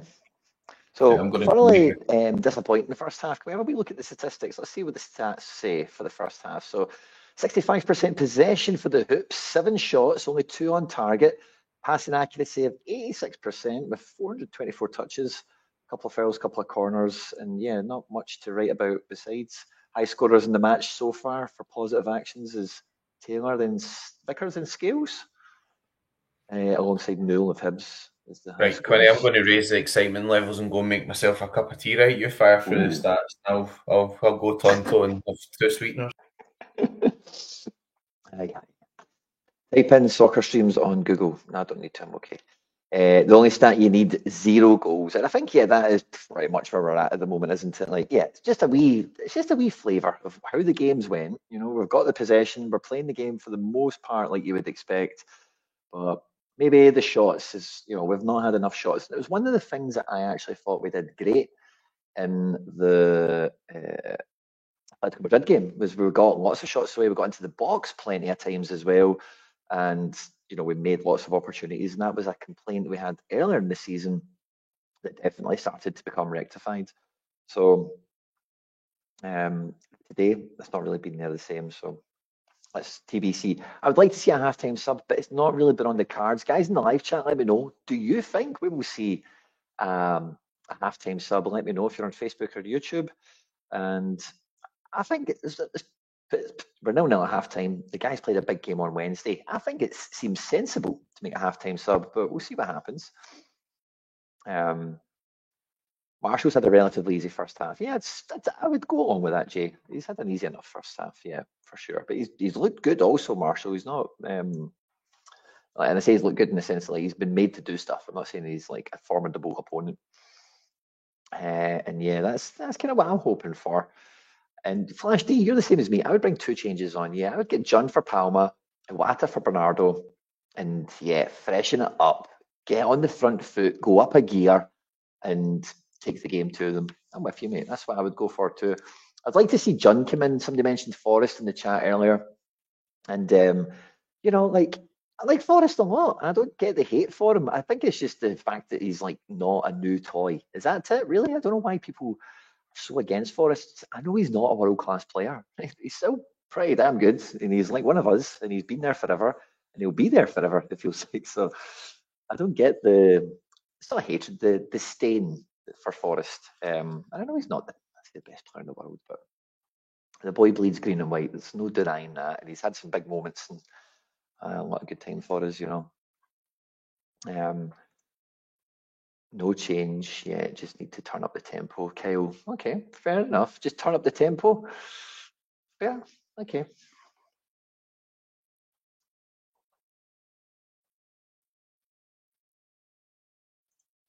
If he scores next, it'll be 13 consecutive seasons. That's incredible. Which for a winger is insane, yeah. But I think it's more. So that record, right, feels to me like every goal scoring record that Wayne Rooney has, and it's just like Wayne Rooney gets all these plaudits, obviously, because he's like England top goal scorer, Man United's top goal scorer. But when you look at his stats and where his goals were scored, how many goals he scored per season, it's not that formidable. You know, he was at Man United forever, and I think like to be Man United's top goal scorer, he played for them for 12 seasons, averaging 12 goals a season or something like that.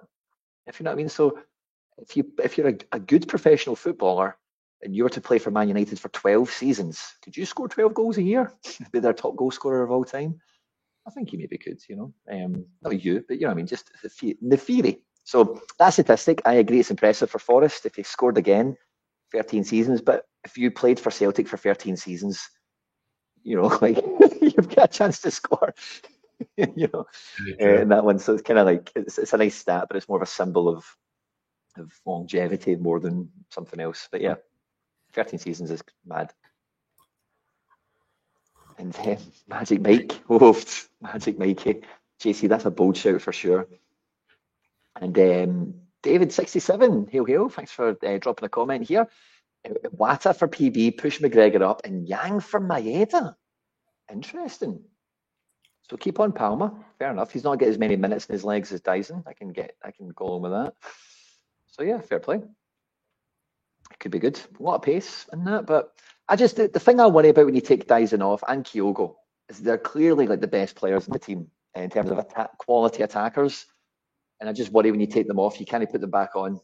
You know what I mean? And it's like, what's the faith in the second string? Yeah, that's a problem, isn't it? So remember at the end of last season, you know, we started rotating and everything, and we lost 4-2. We got beat at Hibs last season after the league was won, and there was chances for people to kind of show that they should be playing in the team, and nobody really took advantage of that. I don't think at that stage, but there we go. Yeah, so some really good suggestions for subs at halftime. You know, McBride, we can maybe talk about this at halftime for the people that are here. I spoke about it on my review of the match. It's on my YouTube channel at Quinny 3001. I've seen a lot of people giving Brendan Rodgers flack for the substitution bringing on Nat Phillips. At the time, I'm pretty sure you agreed. Forgive me if I'm wrong, but I thought it was a masterstroke going to 3 at the back at that time. I think people are probably looking at that in terms of like, you know, at the end of the game, Phillips was getting forward, giving the ball away and everything. But from a tactical point of view, it definitely worked. I mean, you see where the second goal came from. Madrid get the ball in midfield. Celtic didn't really press them. They played the ball down the right-hand side. Taylor looked quite exposed, and obviously Morata scored. And Rodgers noticed that straight away because Simeone made the switch, right? So he changed it up. He brought on Llorente, etc. And you know, he had to sort of deal with that.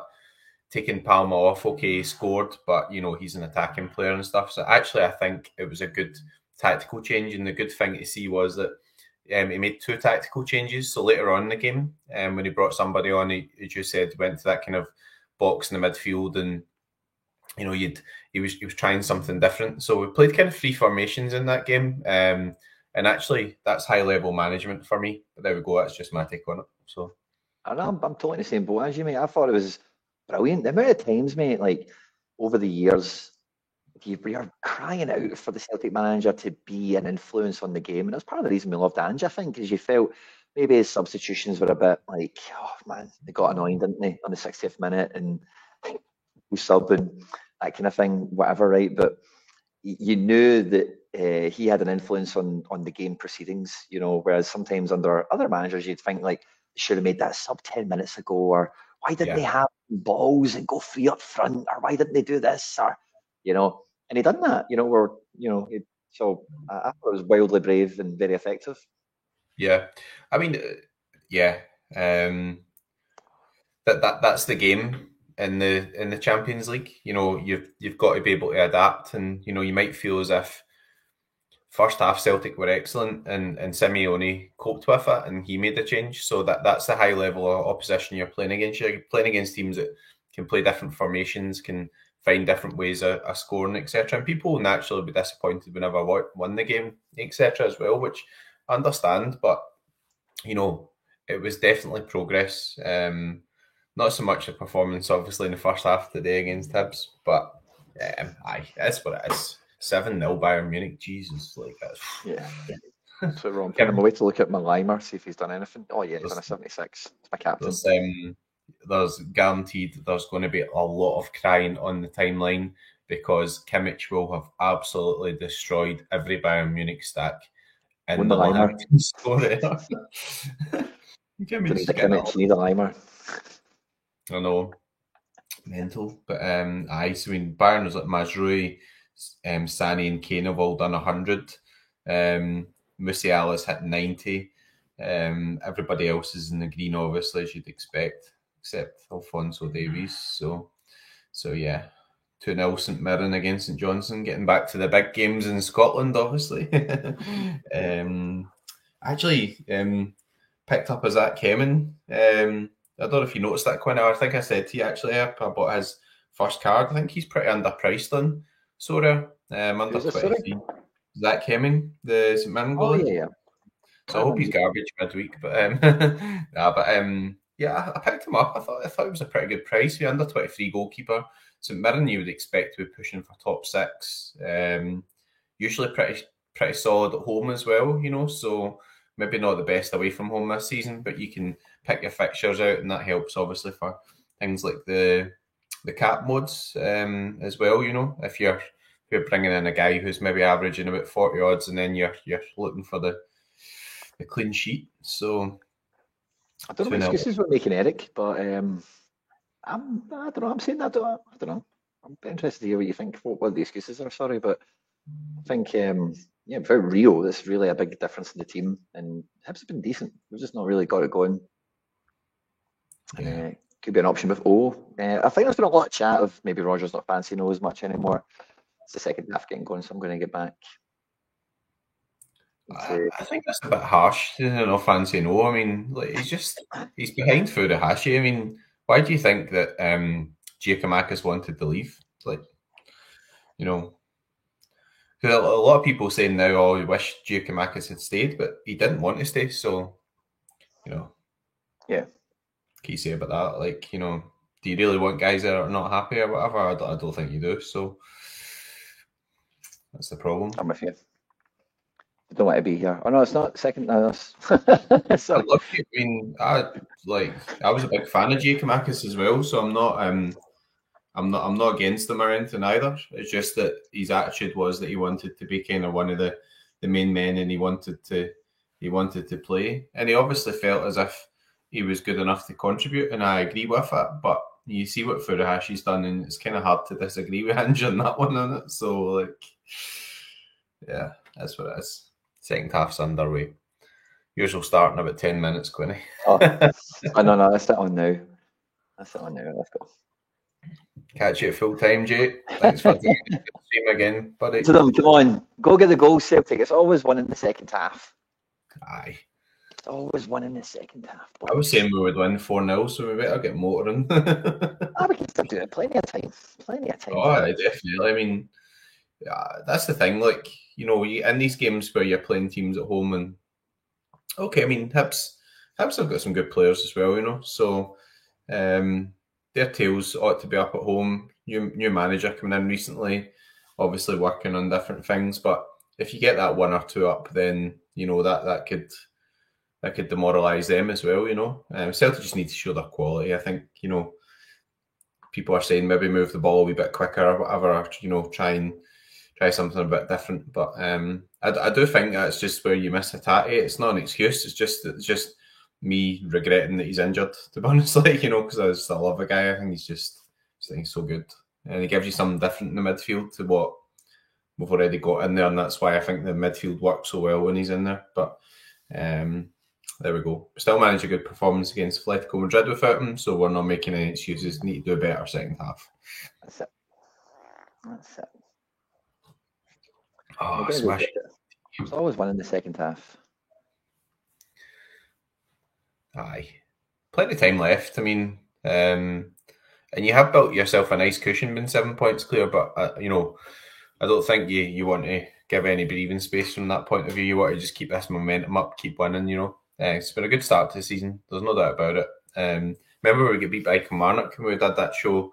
We were leading up to the sort of Rangers game and everything, and we were all like, I think we're going to get hammered at Ibrox, and all, you know, and, we're going to Ibrox with Liam Scales, and people were going mental, and like Scales was man of the match, so it just shows you how wrong you can be sometimes. You just give people a chance. So it's a beauty of football, eh? We've tried to press Hibs out there, and Hibs are setting up this kind of very deliberate playing out from the back shape, and they've beat the press. They've got into the half. They've put a ball into the box, and just not the quality up front. Hart scoops it up. But yeah, Hibs are going, and like Hibs are giving it a game. You know, like there's no Celtic are going end to end, and it's not really like something they probably want to do as much. You know, build up the play. They don't want to be retreating back and taking time to build up again. So Hibs are playing the game pretty well. Yeah, we're now in possession, just spraying the ball around the back line as you'd expect. And yeah, let's see. I definitely see the shouts for speeding the game up, but it's who to, you know, because the way Hibs are kind of setting out the now, see, it's like a 4-5-1, and they've kept the 5 in midfield quite deliberate, because that midfield 5, along with the striker, they're not making it easy for us to build up and get into midfield. They're actually set up very well against us. Yeah, Palmer tries to find somebody, but they slip and fall over. I think it's Paulo Bernardo. Ball's kind of skits around a little bit. I think Taylor wins it back, or is it Palmer? I think it's Palmer, because he doesn't take the man on. He gives it to McGregor. McGregor, O'Reilly, and Taylor, pass the ball around, and it was Palmer, because he's back on the ball now. And again, tries to take the man on and can't beat him. Goes out for a throw-in. He throws it down the line. I think that's McGregor that's done the offside trick on the throw-in. 2 men block him in, and they kick it out for a throw. Celtic throw quick, and it's on the right-hand side. Lovely shot come cross. I think that was O'Reilly, maybe Bernardo. Palma. And it was, shot come cross. Good kind of height and power. Ultimately too high. It didn't dip enough. It was dipping. It was one of those ones where just kind of has an arch to it, you know. It just, as it dipped, it landed on the roof of the net rather than coming under the bar. So nice effort. But yeah, nothing. All right, wake me up at full time, Quinny.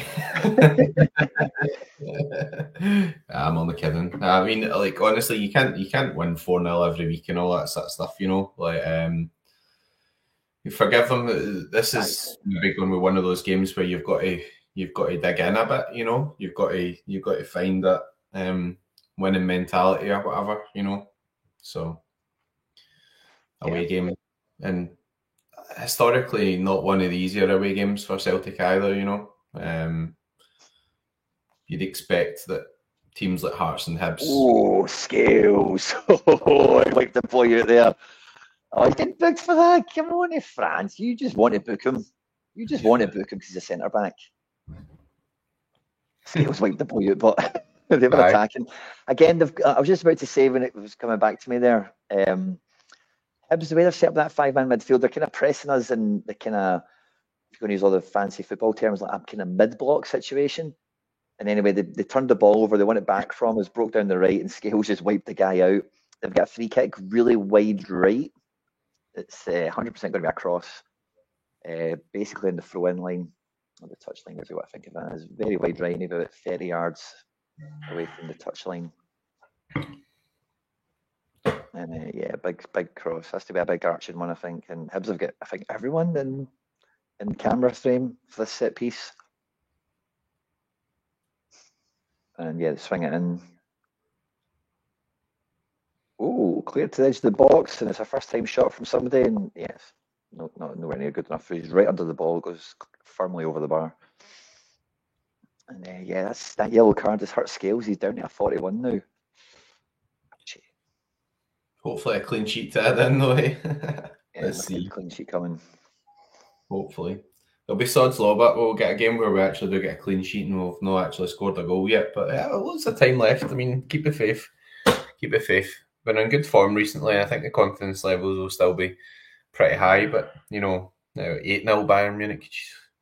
Why did we not just do a watch long for Bayern Munich when he was gone? That would have been great. Doing a bit more fun than this, it must be said. But yeah, unfortunately, we're not Bayern fans for. Yes. We've still got plenty of time left. Oh, Kyogo, by the way, was on that mega press and almost picked Marshall's pocket. So close, but a big ball out to the left, and then that number 21's brought it down. And between him and number 9, they've played the ball up a couple of the 1-2s, and then a really deep cross, like an Izagiri deep cross there. And one of them gets a touch on, is it Boyle? Ultimately not a shot on target. Yeah, really deep Izagiri cross. That was lovely. Right under the penalty spot kind of area. And a first-time shot off the shin pads from Boyle. It goes right into the stand. Harry Kane scored a hat-trick. Tell you, that's some move for Bayern Munich, that,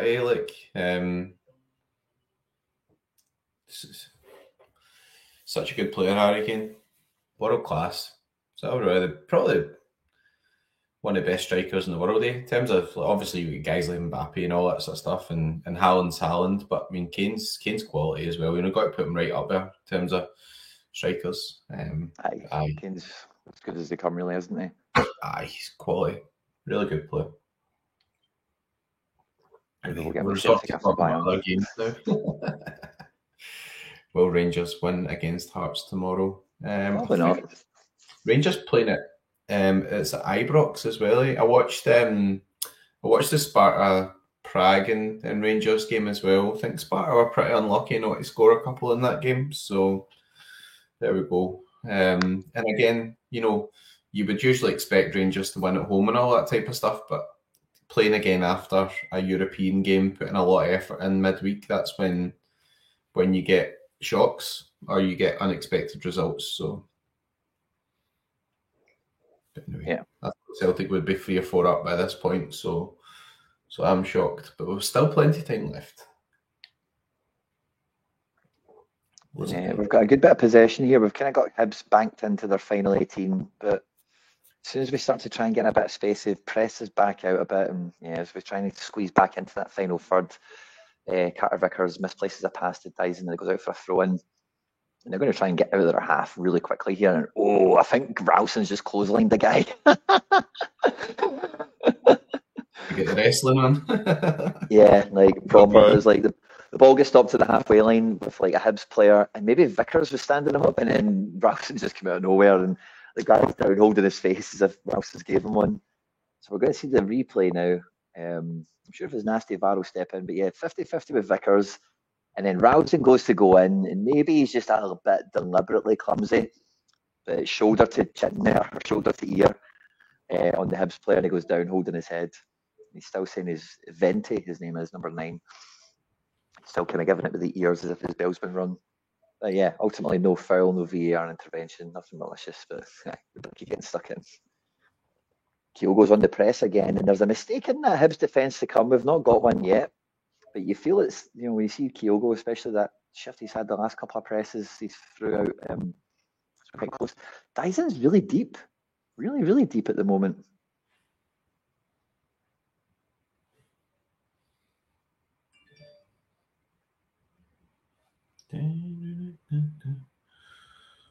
Come on, Celtic, give us a goal. Come on. Yeah, Hibs have got into our attacking third. Still lots of space between men. There's not it's not deep or anything in that sense, but struggling to pass out. They've left 3 men up to presses, and we've got a back 4 with McGregor, just as like in a pentagon shape, just kind of building out the half. And Hibs are just putting their men in the right places to cut off passing lanes and just make it that we have to make all these arbitrary passes around the sides to try and find a gap to play through. and no one's finding the gap as of yet. So we're still trying to open that door. And oh, nice ball inside there from, I think that was Taylor to McGregor, cut across the lines. McGregor out to Palma. And yeah, guess what? He cannot beat the guy. He goes out for a throw in. I think we'll get some subs upcoming, Quinny. Oh, Dyson's off there. Maybe get some Vaseline. Maybe he's had a cut on his eyebrow or something. Turnbull is about to come on. Well, that'll speed up the play. Let's see. Paulo Bernardo has to be, isn't it? Turnbull and Forrest for Bernardo and Dyson. Great. Dyson's off. Ooh. Nope, Dyson's got the ball down here before he comes off. I must be a wee minute behind still. Probably the next break I play, we'll see the subs. But yeah, Hibs again win the ball, turn it around, and within a pass or two, they're trying to attack, get it to a forward. Ralston wins possession there, gives it to Scales to Taylor, and then we're just comfortable in possession in the middle of the pitch at the moment. And over the top, and it goes to Nabdy. Marshall collects it.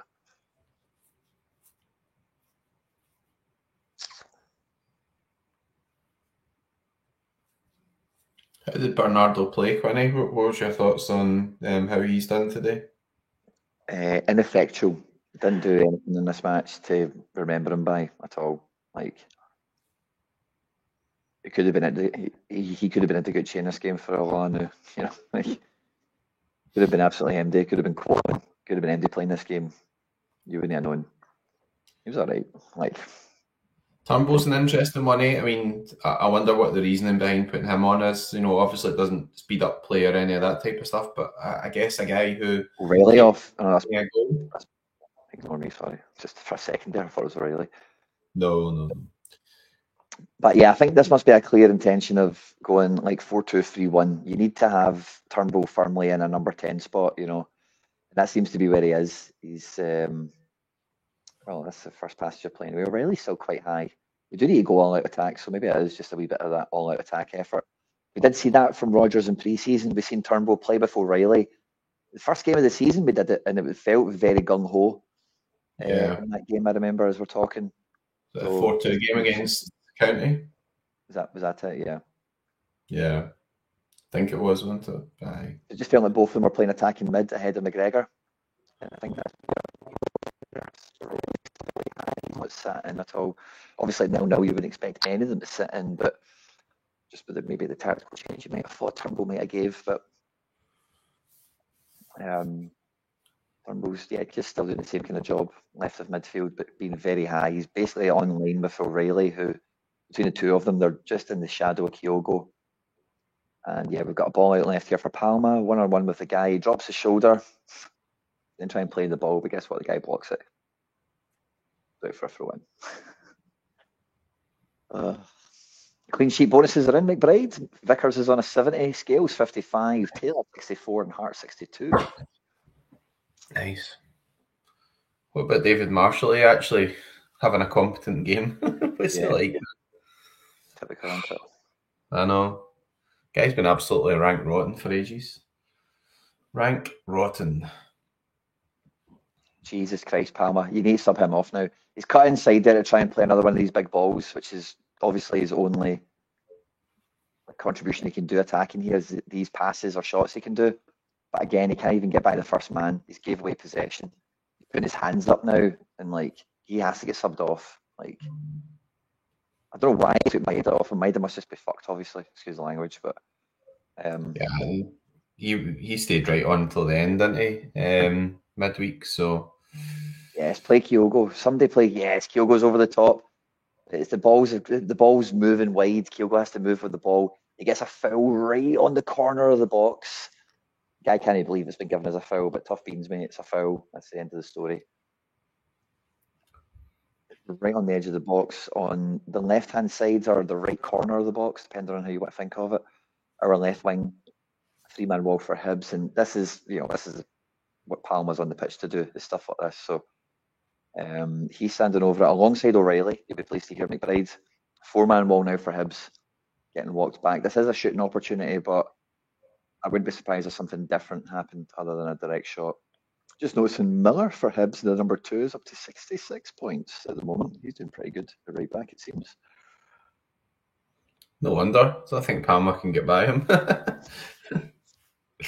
Probably win all the duels. Palmer over the shot, doesn't beat the wall, comes to McGregor, deflection, and Marshall pulls it out of the sky.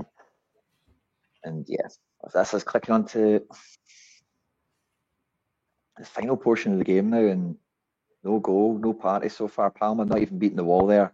4-man wall, jumps high, takes one in the face.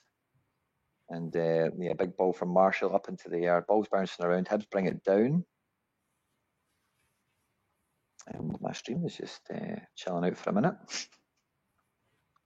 And it's put me on to, I'm now watching a Scottish Cup game. I think this is BRAFC. So what's that? Maybe like Bonnie Rogue Thistle, Bonnie Rig Rose, what are they called again? And they're playing FFC. So that's what I'm watching now. Let me go find the remote. And I don't know how that's happened. Where is the remote? I'm going to miss the goal. Watch this. We'll score now.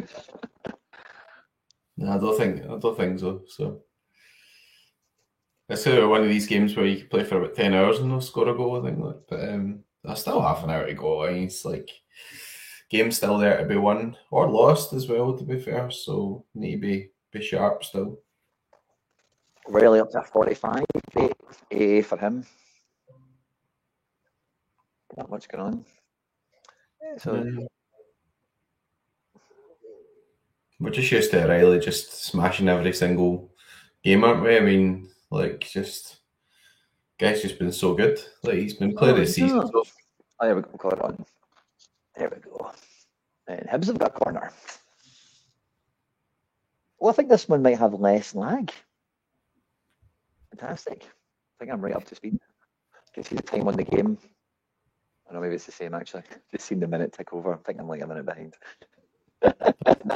It's not 8-0 Celtic, don't worry. The defensive scores are nice to see. I'm a bit bummed that my Edas went off. He's in my 240 team, so yeah.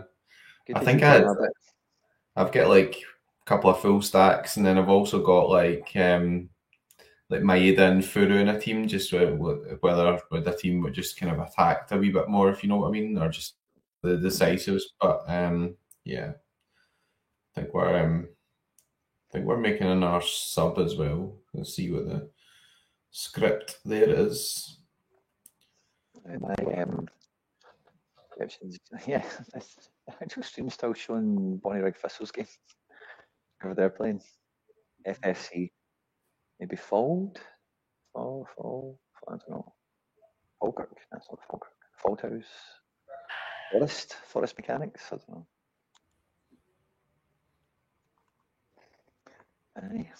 Fun and games. There we go, got us back on. Yeah, I think I'm quite up to speed again, so let's hope there's no buffering problems again. Take that, and there we go, we've got a wee buffer on. Get us another 20 seconds behind, probably we're in all right. But yeah, very flat this game. And again, like we've kind of spoken about it quite a lot on this channel throughout the season when Hatate has been missing, people like not really getting the what you miss from him. But I think this game really shows you so much of it. There's fatigue big and building into the boys' legs, obviously, as well. But I don't think we've seen the best eyes in today. I don't think we've seen. No one's played the ball like Kyogo yet. O'Reilly's been kind of absent. Like he's been on the play and stuff like that, but he's not grabbed the ball, went by somebody, made something happen. If you get me, a lot of the players are quite passenger-esque. I think Mikey Johnston's coming on. Oh wow, that must be for Palma. Palma and Furu off. Oh wow. Well, that's just all the teams fucked in, isn't it? That's the whole thing. Okay. Well, if McGregor bangs big, I'm kind of maybe saved with as long as Hart hangs on. I went with Bryce Mendes in my big, so I went with Hart, Scales, McGregor, Kyogo, and then Braze. So Kyogo's score is also terrible, but McGregor, Scales, Hart. If they can keep up their scores, it might not be too bad for me to Kyogo if Bryce was to pop big. Afternoon, Kev. Sorry, somebody was just saying afternoon in the comments. Yeah, Mikey Johnson is from Celtic. So there's some Celtic fans melting down right now, I'm sure. 4 subs made, and again, I don't think any of the guys that have came on. Let's see what all can do. Let's see what they can all do, man. Really, but I don't think any of them really add anything. They're all very much step downs. Maybe Mikey Johnson and Palmer are on the same level. Who knows? He played pretty well again for Ireland, didn't he? Did he not score or something? Really, but, he did. He scored off the bench or got an assist, one of the two. Yeah, so I can kind of see that. So we've got Owen, we've got yeah, interesting. 20 minutes to sort it out. Yeah, not long. Not many. We've only one more sub, which he's probably going to hang on to. We've got Taylor on a booking. Is Bernabei on the bench, McBride? Can you check for me? I don't think he is. Bernabei, no. No. So yeah, Taylor's on the booking. Scales is on a booking. Maybe he takes Scales off for Phillips or Abielke maybe. I could see him maybe doing something like that for sub number 5, but there's nothing else to do now to try and win the game. All the attacking subs have been made. Yeah. I think it's... I worry about O'Reilly for midweek now as well, like still staying on, although he does seem to play a lot of minutes and he copes with it, but yeah, we'll see.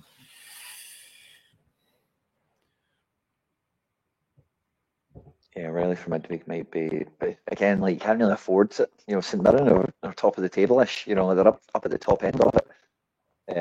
So you can't really take that game too lightly. You can't treat it as if it's like a Diddy Cup game against Division 2 team we don't care about. And yeah, I think it's got to be one of those where maybe you've got to start guys and try and get a good foothold in the game, and then look to manage minutes. Because the issue, like obviously today, you've not really had a chance to. I mean, against Hearts, we were able to manage minutes because there was like the 3-4 goal lead as well, you know. So that was nice, but yeah.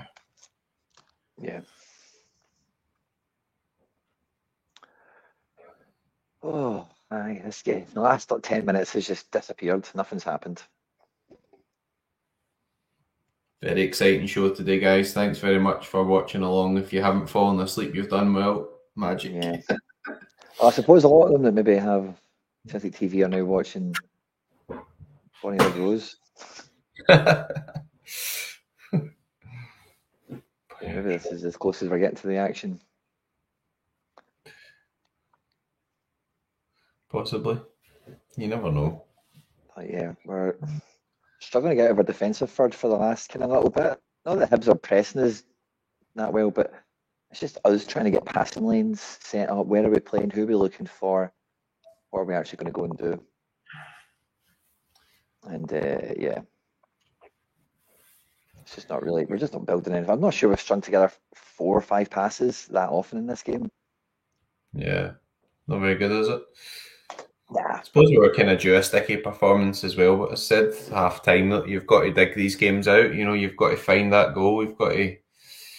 You've just got to find something, and you know, don't want to be in our game like was it St Johnstone game at home where we're just like so many chances. Like I think O'Reilly had like 3 big chances missed or something. You know, so you don't want our game like that. Not that we've knocked on the door as much in this game, to be honest, because you know we've not really created enough. But there's still time. There's still time. So yeah, for sure, plenty of it. Ooh.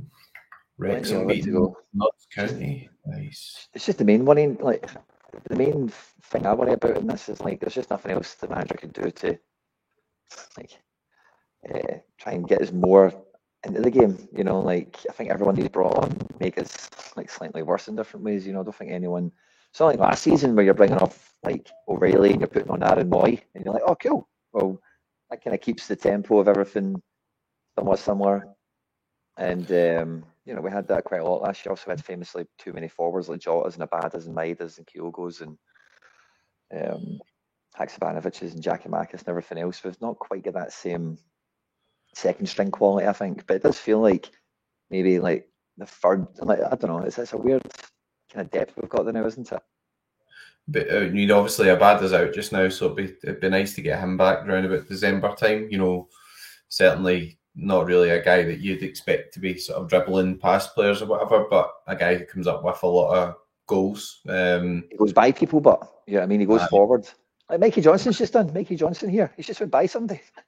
Played the ball and then kept moving forward. Let's see, Forrest is on the ball. Yeah, stream quality for me is wildly got worse. Here we go. Let's see what happens.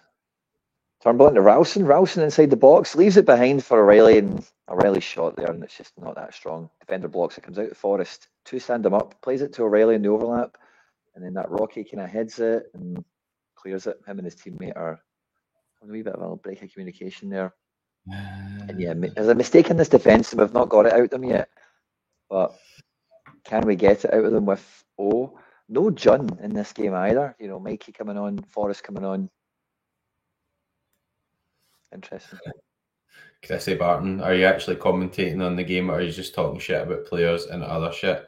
Well, there's not much happening in the game either, to be honest. We can't actually put the game on, so we are I just talking a lot of shit so far, so apologies. I am watching the game and I'll commentate anything that's anywhere near interesting, but something's got to happen before you can commentate. Exactly. Every time every time the screen looks somewhat, something's happening, it's Hibs are attacking. I'm doing that again. They've got 4 or 5 men in attack against a 6-man defence for us.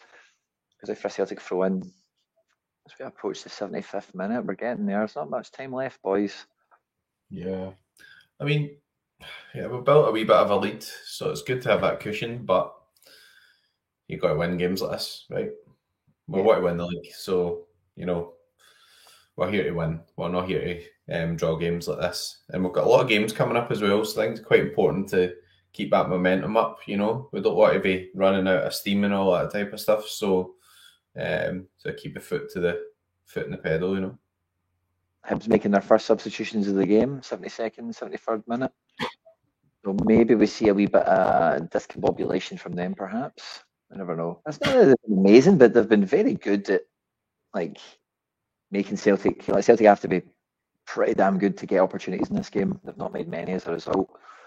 So full credit to Hibs thus far. But yeah, keep going Celtic. We'll get there. Still got 15 minutes plus injury time as well, So yeah, just got to go over the line, eh? Yeah. So let's see, Vante is coming off, and I don't know who's coming on here. I've not seen it yet, but number 19.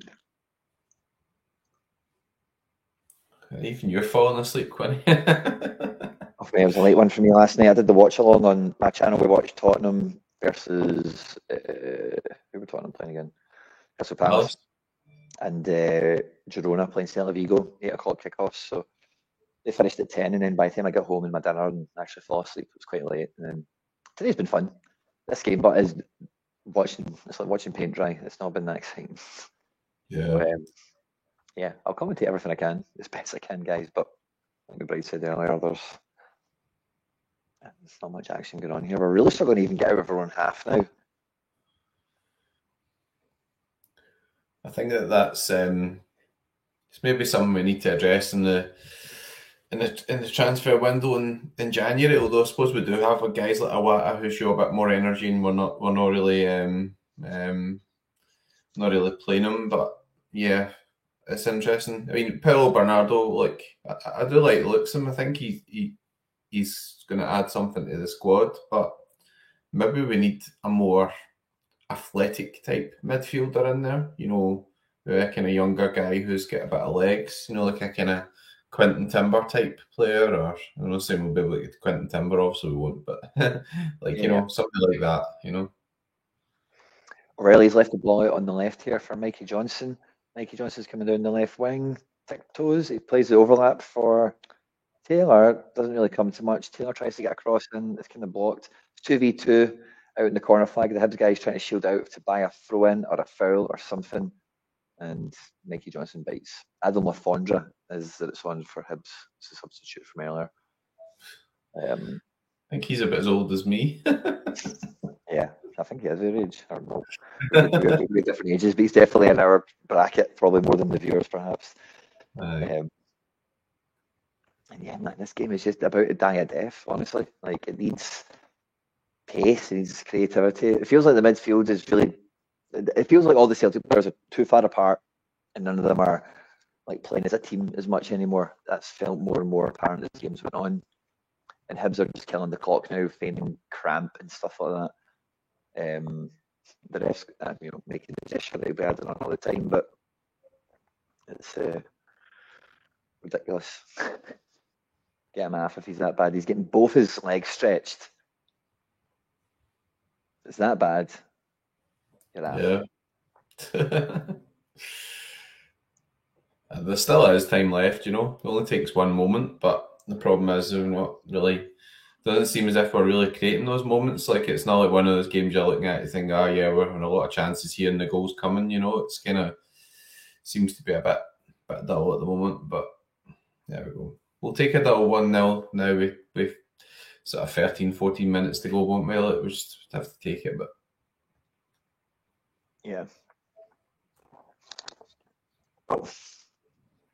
We need to watch it. We need to see how it pans out. But yeah, there's not much else we can do at this point, I suppose. All the subs are basically made, like we've mentioned. And it's just, man, McGregor's just hoofed the ball long there to nobody for no reason.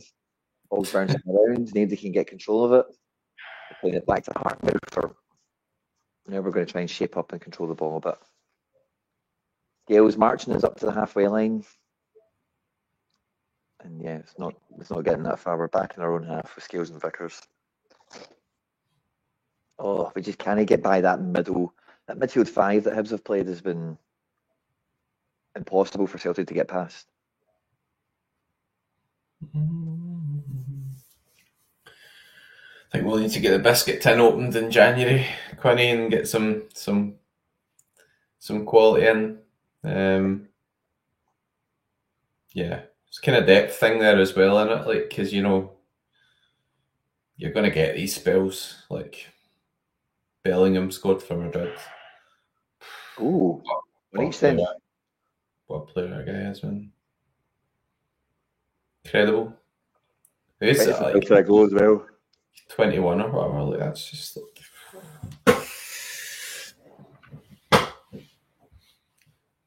Mikey Johnson down the left here. This number 2 has had a great game, by the way. I know against Palma it was made a bit easier, but he's still all the way through to the wee hours, the wee minutes of the match. He's still winning his duels. Fair enough, it's Mikey Johnson he's against, but he's been hard. No one's get by him today. Oh, Ralston, lovely first time ball looking for Kyogo, but it's just looking for I beg your pardon. It's just getting way too much on it, and O'Reilly gets it. Oh, it was O'Reilly played the ball, or Marshall gets it, sorry, I beg your pardon. Twisted my names up there. And yeah, Scales, nice interception. Nice.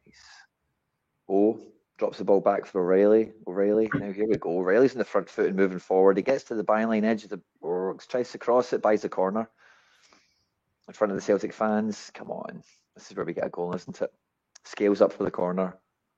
O'Reilly swings it in. Probably O'Reilly. So let's see it, Celtic. Big corner. Big Scales. Scales is due a goal. I would have picked Scales to score the day before the game because I think he's due one. If he doesn't score the day, I'll pick him in the weekend. Did he pick him this day? But I think he's due one. He's due one. Here we go. Corner delivered. Goes to the front post for somebody who's on the ground. Maybe Taylor? Yeah, Taylor. But we're out for a throw in. We're kind of due a goal for a corner, aren't we? It doesn't seem to be, for all we dominate games, doesn't it really seem to be an area that we get many kind of goals from and stuff, guys like Vickers and Scales and stuff, you'd expect them to pick up a couple of goals a season from corners, but there we go. I think don't know how we've done this game as well, but like I remember some of the games where we were like taking short corners and stuff as well. What a ball, by the way! Oh, Scales chips the ball over, really tight couple of banks from Hibs, and gets a touch on it, gets a shot away. Lovely ball, by the way. from Scales, and O's like 50-50 with that Rocky, and he just gets his head onto it to make it a shot on target. But Marshall ultimately saves it with ease. But beautiful ball from Scales, trying something different. Scales interception, and maybe loses the ball. Don't know if he'll get that one there. But Big Scales has got a few passes there. I don't know about rotation for midweek. I don't really. I don't know if I really want to be watching this garbage again. So, perhaps the full team will have to play. Yeah, I don't think there's much quality to rotate. If you know what I mean, it's not like let's say you could. Oh, we'll rest Jota and play Dyson. You know, we've not got that. You know. Oh, here we go. Edge of the box, Mikey Johnson. Oh, shot! Best shot of the game. Nice save from Marshall. The ball was kind of building up on the left-hand side there, and I think it was McGregor, just one of those fizzy passes across the ground. And Mikey Johnson, that was O'Reilly, I think. One touch to control with his right foot, and the second touch with the right foot. Without much backlift, by the way, gets good power and direction on it, and Marshall for a nice save. Turnbull's going to take this corner. And swinger on his right foot. It's high, it's a nice in-swinger. It goes towards the back post area where O is. I think he does get a touch on it. And the Hibs players are claiming it's a Hibs throw-in. But Celtic get the throw-in. Got away with that there. And Hibs are going to make some subs.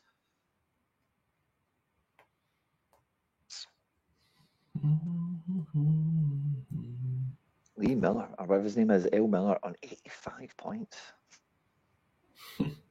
Mega score. Crazy. David Marshall hasn't chucked one in either. So I've not really given him much chance to chuck one in. That's a problem. Not yet. I think this is Jeggo that's coming off. For number 6. Yeah, Jeggo's 14. And then this guy, 29. Jair Tavares is coming off. I don't know who's coming. Number 6. Oh, Dylan Levitt. I thought I recognised him. It's some boy Whitaker. So Dylan Levitt's on. I would probably take Dylan Levitt in my team over Paulo Bernardo in the summer.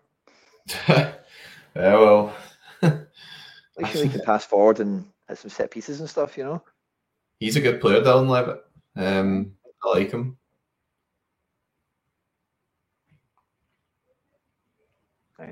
This game, it feels like everyone's woke up again. Like I think everyone realises it's 0-0. Hibs are trying to win it. Celtic are trying to win it. Mikey Johnson down the left here. He's dancing. He gets by number 2, just about, but he runs out of the pitch and unlucky. First time we're actually having a go at that right back, taking him down the line, trying and beating him, trying to take him out of the game. Leaving it late, aren't we? Yeah, I really don't want to be a meme about this Palma thing, but literally he didn't beat anyone today. I don't think I've ever. He beat somebody in the Atletico Madrid game, but it was in his own half, so I don't really totally count that. But, yeah, he's just not that type of player, as you say. Like, you know, I'm sure he'll get a lot of goals for Celtic though. He's got a good dig on him anyway, but. He's just not a winger. He's not a weight. He's not a, you know, that's the thing. It's like, where do you actually play him to get any use out of him? Because it's not as a winger. Because let's say you can't, we've played on with 2 balls on the pitch. I don't know if the rest are going to allow that. I think he is, just about. Yeah, there's 2 balls on the pitch, but we're just going anyway. Let the ball boy get it. Fair enough. Common sense prevails. Taylor, down the left here with Mikey Johnson. There's 3 Hibs players outside. Turnbull helps them out. And it's back into defence with Scales. 85 minutes here. Vickers out wide for Forrest. Ralston's ahead of him, really high. It's basically we're throwing Ralston and Forrest up high. Basically just 2 in defence now with McGregor in front of them. And Mikey Johnson pirouettes, does the man. Plays the overlapping ball here. Ball into the middle for O. That was Turnbull that got on the end of that. But the ball 2-0 from Turnbull is blocked by number 33, Big Rocky, and it's a Celtic throw-in. But the first time someone is dribbled in this match, Mikey Johnson, well done, son.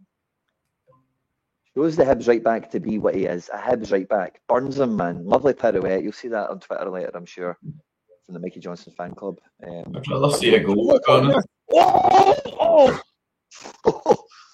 Lovely corner from Turnbull. It drops out of the sky. Forrest with the volley. I thought it smashed the net, but no, it's a save. Kind of ricocheted about a little bit. And everything's kind of spread out really quickly. All of a sudden, it's now open play as if a corner didn't happen. And we're on the right-hand side with Forrest. He's stood up by his man. Forrest kind of twinkle toes around, comes into the middle of the pitch, plays it to McGregor, who's more left of centre, plays it wide left for Johnson. McGregor's on the underlap. McGregor sells the dummy, plays it inside. Doesn't quite find its way to Turnbull, but Taylor gets it. Mikey Johnson again plays the overlap for McGregor. McGregor crosses it in. And Forrest are just under it because the Hibs player heads it high. And Ralston inside on the left foot goes to be a shot on target, but Rocky clears it into the air. Ralston heads it down for Turnbull, who brings it down for Forrest, who hits a shot that gets blocked, and Hibs clear it for a throw-in. Hectic. Temperatures rising, chances are being made, and this is what I mean. I think I came off the crossbar.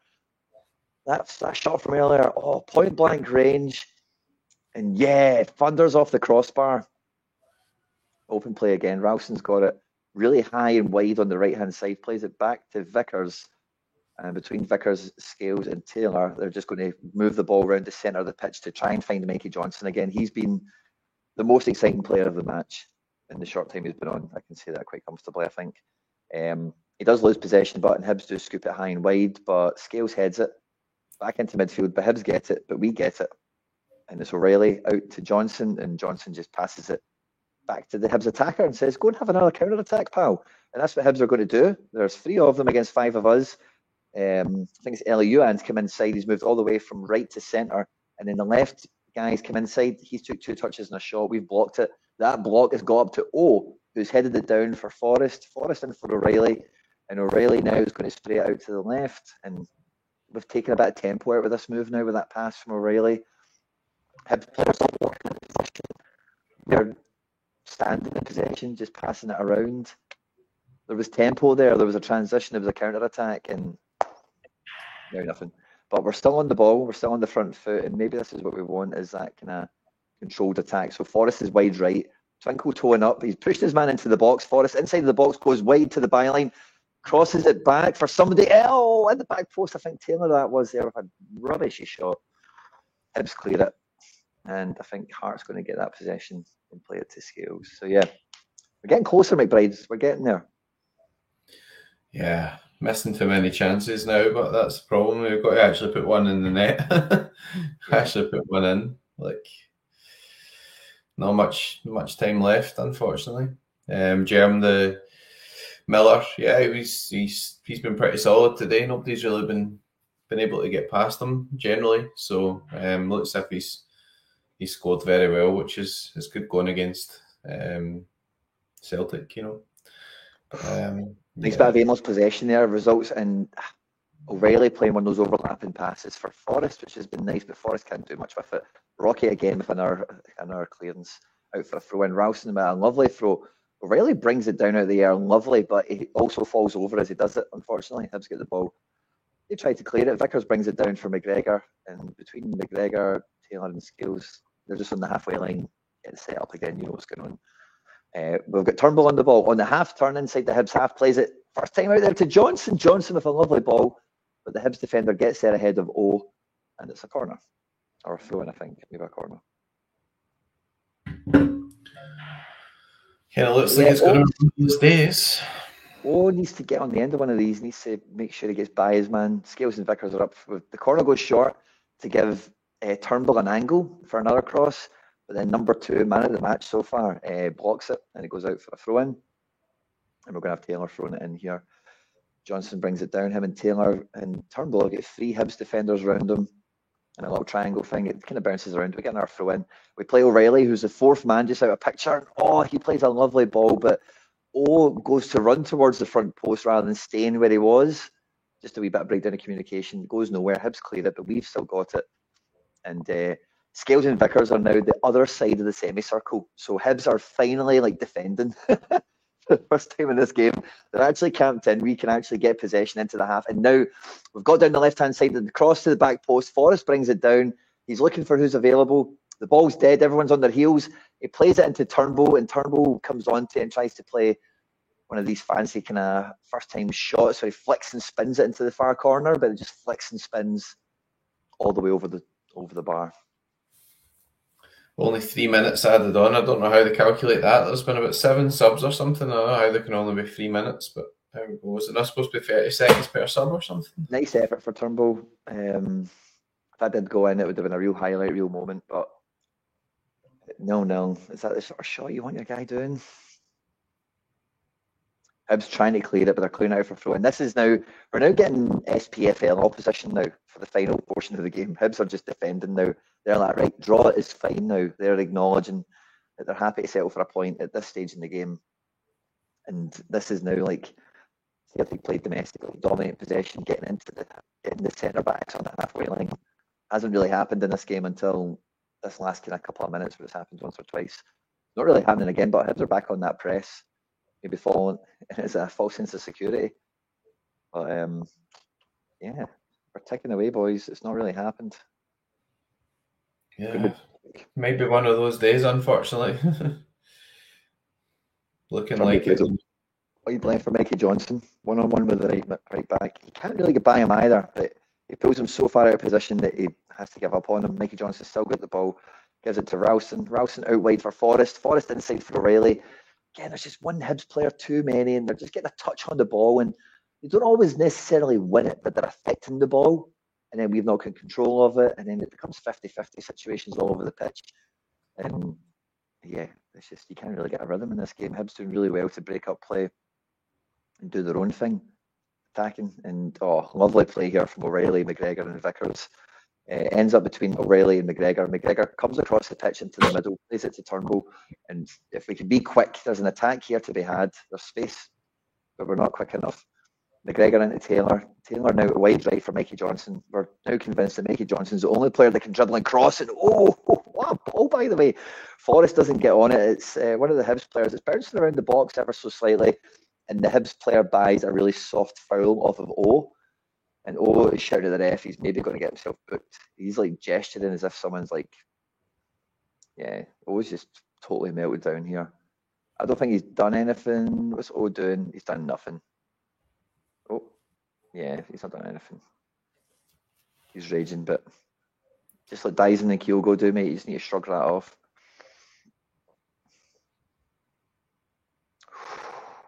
I think that's us. I think that's all she wrote, McBride. Yeah. No. Men's. I've still yet to see the end of the game actually on stream,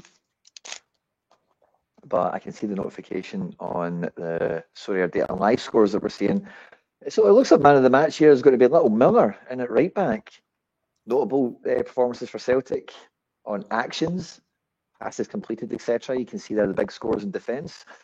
And a couple of them in midfield. Let's get back to the desk. But yeah, not the game we wanted or expected, McBride. Yeah, pretty disappointing that. Very disappointing game. Yeah, unusual because we've been playing well, you know. But was a bit of a reality check as well, you know. St Mirren won 4-0 too, so you've got, you know, it's not going to be an easy game midweek, so you've got to be back at it. You know, you can't be giving away points. We've built a league, a lead, but it does feel like with the subs, see when you take off Kyogo and Dyson, the way they did, it feels like you're keeping them for midweek because they're the only. I think Mikey Johnson's going to start midweek. Like, see the way he played there, he was the most exciting player today, very clearly. You know, yeah. I think he's almost forfeited. We had no attack when Dyson and Kyogo came off. Oh, tried to get in the right spots, but he never got on the end of anything. And Forrest is probably just a bit rusty, you know, like maybe making excuses for him here because I was talking about him being a veteran earlier. But, you know, to be honest with you, like, I think this is a wee bit disappointing as a point because we beat Hearts so convincingly last week. But last week, if we got a point at Tynecastle and then beat Hibs today at Easter Road, you'd have probably been quite happy with it. But 0-0 is a very disappointing result, I think, isn't it? Yeah, I mean, poor, but it's just the way it goes, isn't it? Like, you kind of win every week. Still not beaten, which is good. But I mean, you want to stay on it. It has been quite a tough start to season fixtures wise, and that'll ease a bit. But you've got a lot of games coming up. You know, it's Mirren midweek. You've got Ross County away from home, I think. Then you've got Atletico Madrid away, and then I don't know who we play after that. So, and then you've got a action-packed calendar right up until December. You know, I think we've got like 7 games or something in December, and then the Christmas break or the winter break in January. So we've got to keep pushing and, you know, keep sort of building that gap or maintaining that gap up to the January window. And then obviously Matt O'Reilly will be away to Saudi Arabia, so we'll need to play Saturday. It's very likely that the gap could be much bigger come the January window, because there's a derby on the 31st on Hogmanay. Yeah. You know, so we're going into the new year with a big gap, I think, for sure. I hope so, but not in that performance, probably not. So, you know, we just put it down to having an off day. But I think, you know, we have got a couple of injuries just now. Hatate and Abada are the biggest ones, but signed a lot of players, but yeah, maybe lacking a wee bit in quality depth there.